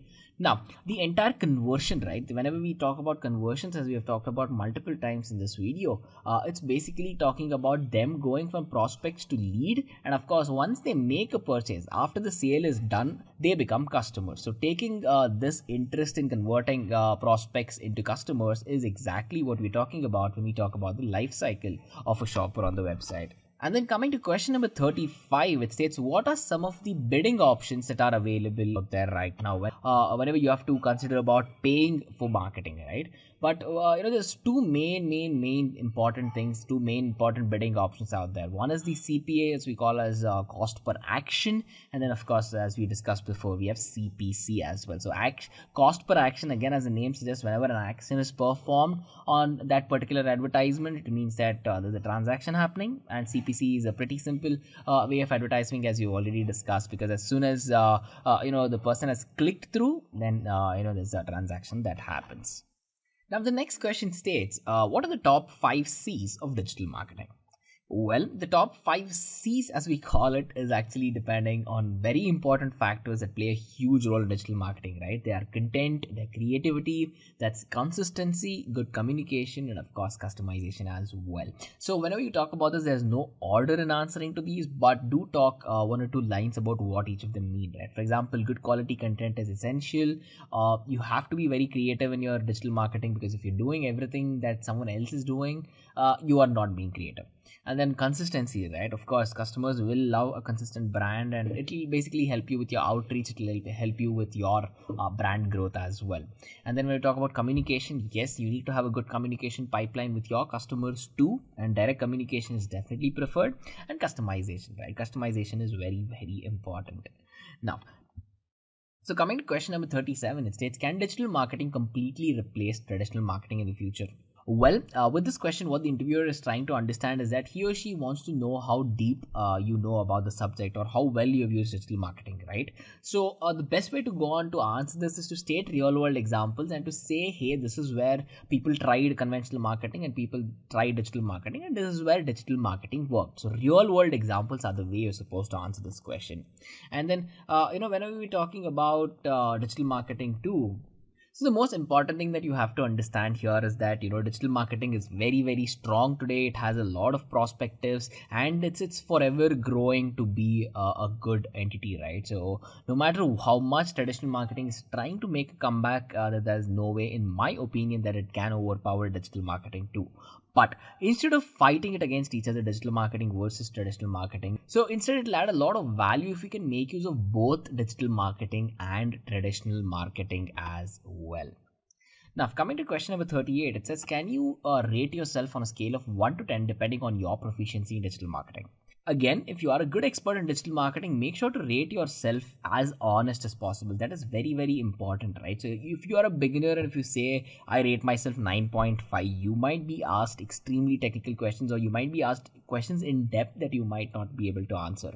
So but that doesn't mean that you have to rate yourself very low. That will hurt your confidence as well. So the interviewer itself, right, in this particular question, he or she is trying to see how spontaneous you are, what's your confidence level, and how well do you know the subject. So completely based on what you're trying to achieve in your digital marketing career, at wherever you are. You might be a fresher, you might be a person, intermediate user, or an expert.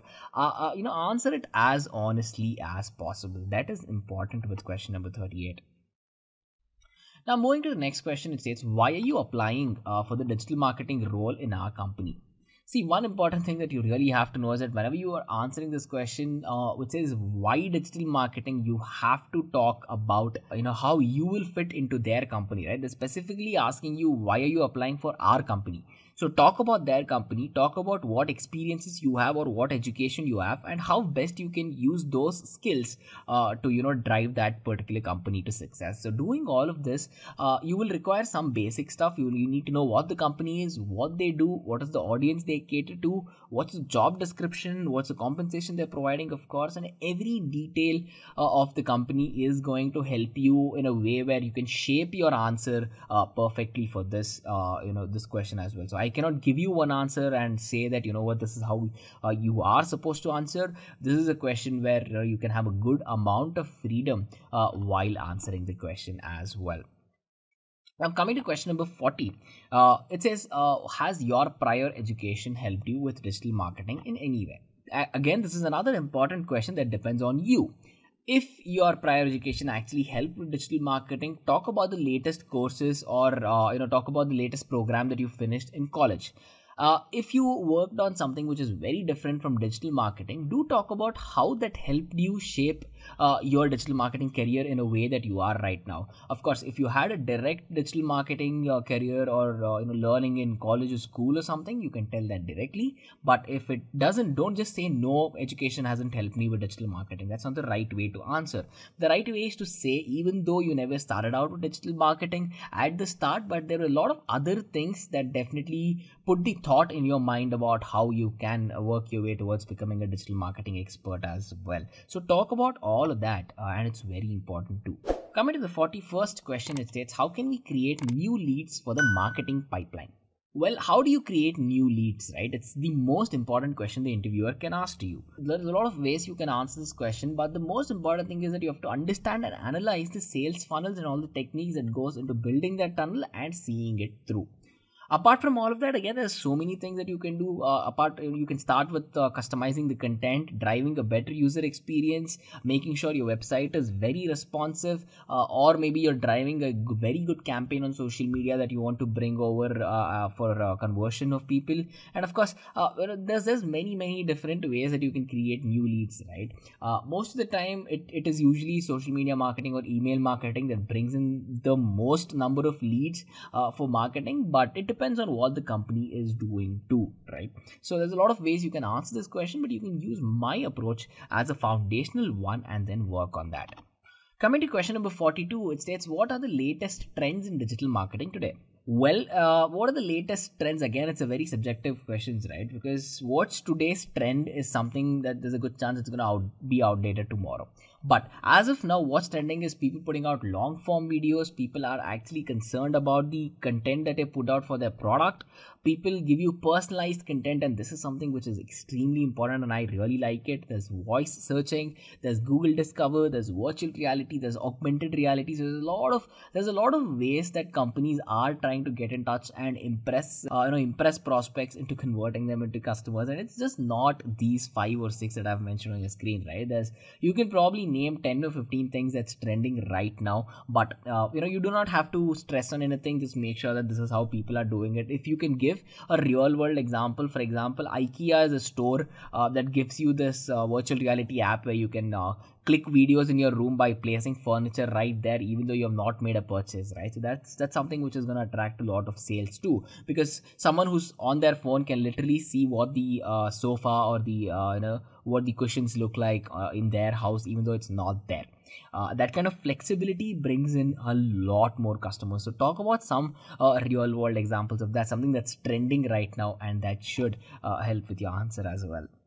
So coming to question number 43, it states, what is viral marketing? Viral marketing, as the name suggests, is taking up an effective form of marketing in a way where it grows really quick. Whenever we say that the video went viral or that concept went viral, right, it means that it grew really quickly and that people really liked it. There was a lot of rapid expansion happening. There's a lot of rapid interaction happening between the customer, the product, the brand, or the people who are using it on the internet, right? Things go extremely viral on the internet every now and then. So every day there can be something that's viral. So in that particular case, there's a lot of competition here. It doesn't mean if you find one thing which goes viral that your entire marketing campaign will stay that way, but it is a very good way to put your brand out there really quickly to friends, to families, or anyone else too. Now that we're living in a pandemic, there's a situation where not many people were wearing masks before the pandemic, right? Because mostly we were wearing it for, let's say, pollution or something. Now masks went viral because it went viral for a very important reason, is that it's extremely effective. Everyone out there needs to wear a mask right now. Now, considering all of that, if you see the marketing that went into it, right, even though much marketing didn't go into it, the demand itself made it viral. So that is another way you can approach viral marketing too. And of course, telling that out should add value to your candidature too. Coming to question number 44, it states, what do on-page and off-page SEO optimization methods mean? Whenever we talk about off-page SEO, right, it literally states doing all the things and using all the methodologies and the processes which will bring in, it will basically add to your rank. Even on-page SEO adds to your rank, but on-page, as the name suggests, is everything that is on the page. So it literally talks about the structure of the website, the content that you have put in, the way your user experience is driven, how well your website loads, how quickly it loads, does it work really good on a mobile platform. So doing everything on your page and of course away from it is the basic difference it lies in, as you can basically see from the name of off-page SEO and on-page SEO as well. So coming to question number 45, it states, can you explain some scenarios where bad links are used? See, this is a lot of unethical things sometimes when we're making use of bad links. There are many scenarios that lead to it, right? For example, you'll be using paid links, you'll be using links which are unrelated or very, very far away from the topic. That's not good. You'll be making use of links that are either spammy or they're flagged by the search engine saying this is not right, you're not supposed to use it. And of course, you can start spamming variety of link exchange sites. You can go on to media and you can have this kind of a shout out for a shout out kind of a concept and spam each other out. And of course, it's not just that, right? You can have one single anchor from multiple sites causing spam again. So using these kind of links in these kind of scenarios, it is definitely bad as per the ethics of search engines, at least. Now, coming to the 46th question, it says, what are the necessary steps that are taken to avoid a rank penalty? See, a rank penalty is when a search engine has actually started deranking you or they're putting your rank down for a reason. So how can you avoid this? And doing this will give you a better rank, of course. So how can you do it? You should stop linking yourself to another website which might have a bad ranking. Doing that will definitely help you rank better. Avoid using poison words, avoid using these kind of catchy clickbaity words whenever you're using hypertexting. Make sure that there is zero plagiarism on all levels of content creation and content optimization as well. And one important thing is that make sure you do not redirect through your refresh meta tags. And this is a very, very important point. Point number 3 and point number 4 are probably the most important things that you should do to avoid penalty. But yes, this is a very important question that will definitely be asked in my opinion. So have these 4 points as the foundation to approach this and answer it too. And now coming to the 47th question, it says, what is your plan after joining this digital marketing role? See, one important thing that you have to talk about is how you have the capability and the understanding to know about the company and how you can start working with them at the earliest, right? See, it's not that you just go there day one and by the end of day one you have done a lot of things. You'll have to start with understanding how things are already there, how well you fit into the company, where you fit into the company, what kind of a structured plan that you have to either lead the team or to be a part of the team itself. And then you can work on implementing the plan that you have, verifying it, sitting with your board members or whatever it is. I have multiple iterations. That's the important thing. Iterating this and doing it in a loop where you'll find a new plan, you'll implement that plan, try to see if it worked or not, find a new plan, implement it again. So this looping thing that goes on is very important too. So again, use this as a foundation but answer it to the best of your ability too. Coming to question number 48, it states, do you have any previous experience in the digital marketing industry? Well, this question can be asked both for freshers and experienced professionals as well. For freshers, if you have any experience learning and making use of digital marketing in the industry, you can talk about that. You can talk about certification programs. But then if you are a person who has a work experience before, make sure you elaborate on that, talk about it. But if you're a fresher, guys, one important thing is don't say, no, I do not have any experience. Keep the important aspect of saying no as less as possible. It doesn't mean you have to say yes even though you have not done it. What I'm trying to say is do not say no, but talk about, come to the point, but take an out of the box solution, right? So if you're a fresher who might have been a product of digital marketing or you've marketed something probably away from your career as well as a hobby or something, talk about that, because no matter what you say, anything apart from no, I haven't done it, will add some sort of value to your candidature. It's very important that you know that. And then coming to the 49th question, it says, do you possess any other skill that can add value to this digital marketing role?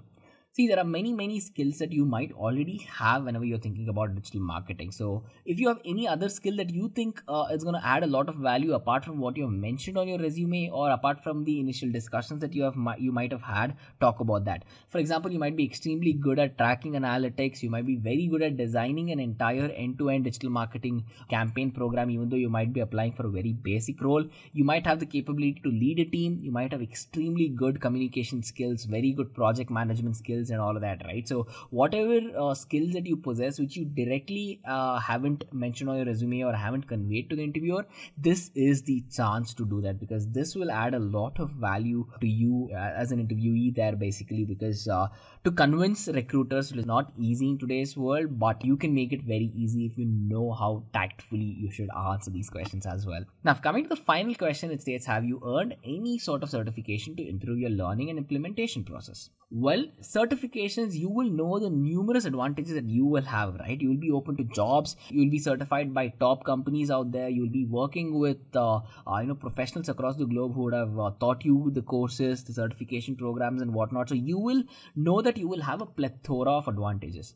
But what should you do to convey this to the interviewer? Well, the interviewer will know that if you have had a certification program, that it means you're serious about this particular career, that you're putting your time, your dedication, your effort, your money into becoming an expert and having, making a change in the world out there. And let's say if you're a person who's coming from a background of electrical engineering and now you want to become an expert in digital marketing, you picked up a certification course and you completed it with all the good hands-on projects and the industry level exposure that it provides, it means that the interviewer will know that you have a strong aspiration, you have a passion towards this particular domain, and that you have the capability to learn really quick and learn in a structured way, of course. So this is what you should be conveying. Now, how do you do that? Well, to do that, if you have multiple certifications, of course, name the multiple certifications that you have done in the case of digital marketing. But instead of just talking about what all you've learned and what's the program all about, don't do that. Talk about how you have used it. Talk about the practical experience that you can drive out of these programs. Talk about how best that you have used the program. So talking about that, telling about how you have solved a practical problem is definitely going to add a lot of value to your candidature too. Just a quick info, guys. Intellipaat provides digital marketing online training in partnership with SPJIMR, mentored by industry experts. The course link is given in the description below. So, guys, we have come to the end of the session. If you have any doubts, please put down in the comment section below. We will try to answer it as soon as possible. Thanks for watching.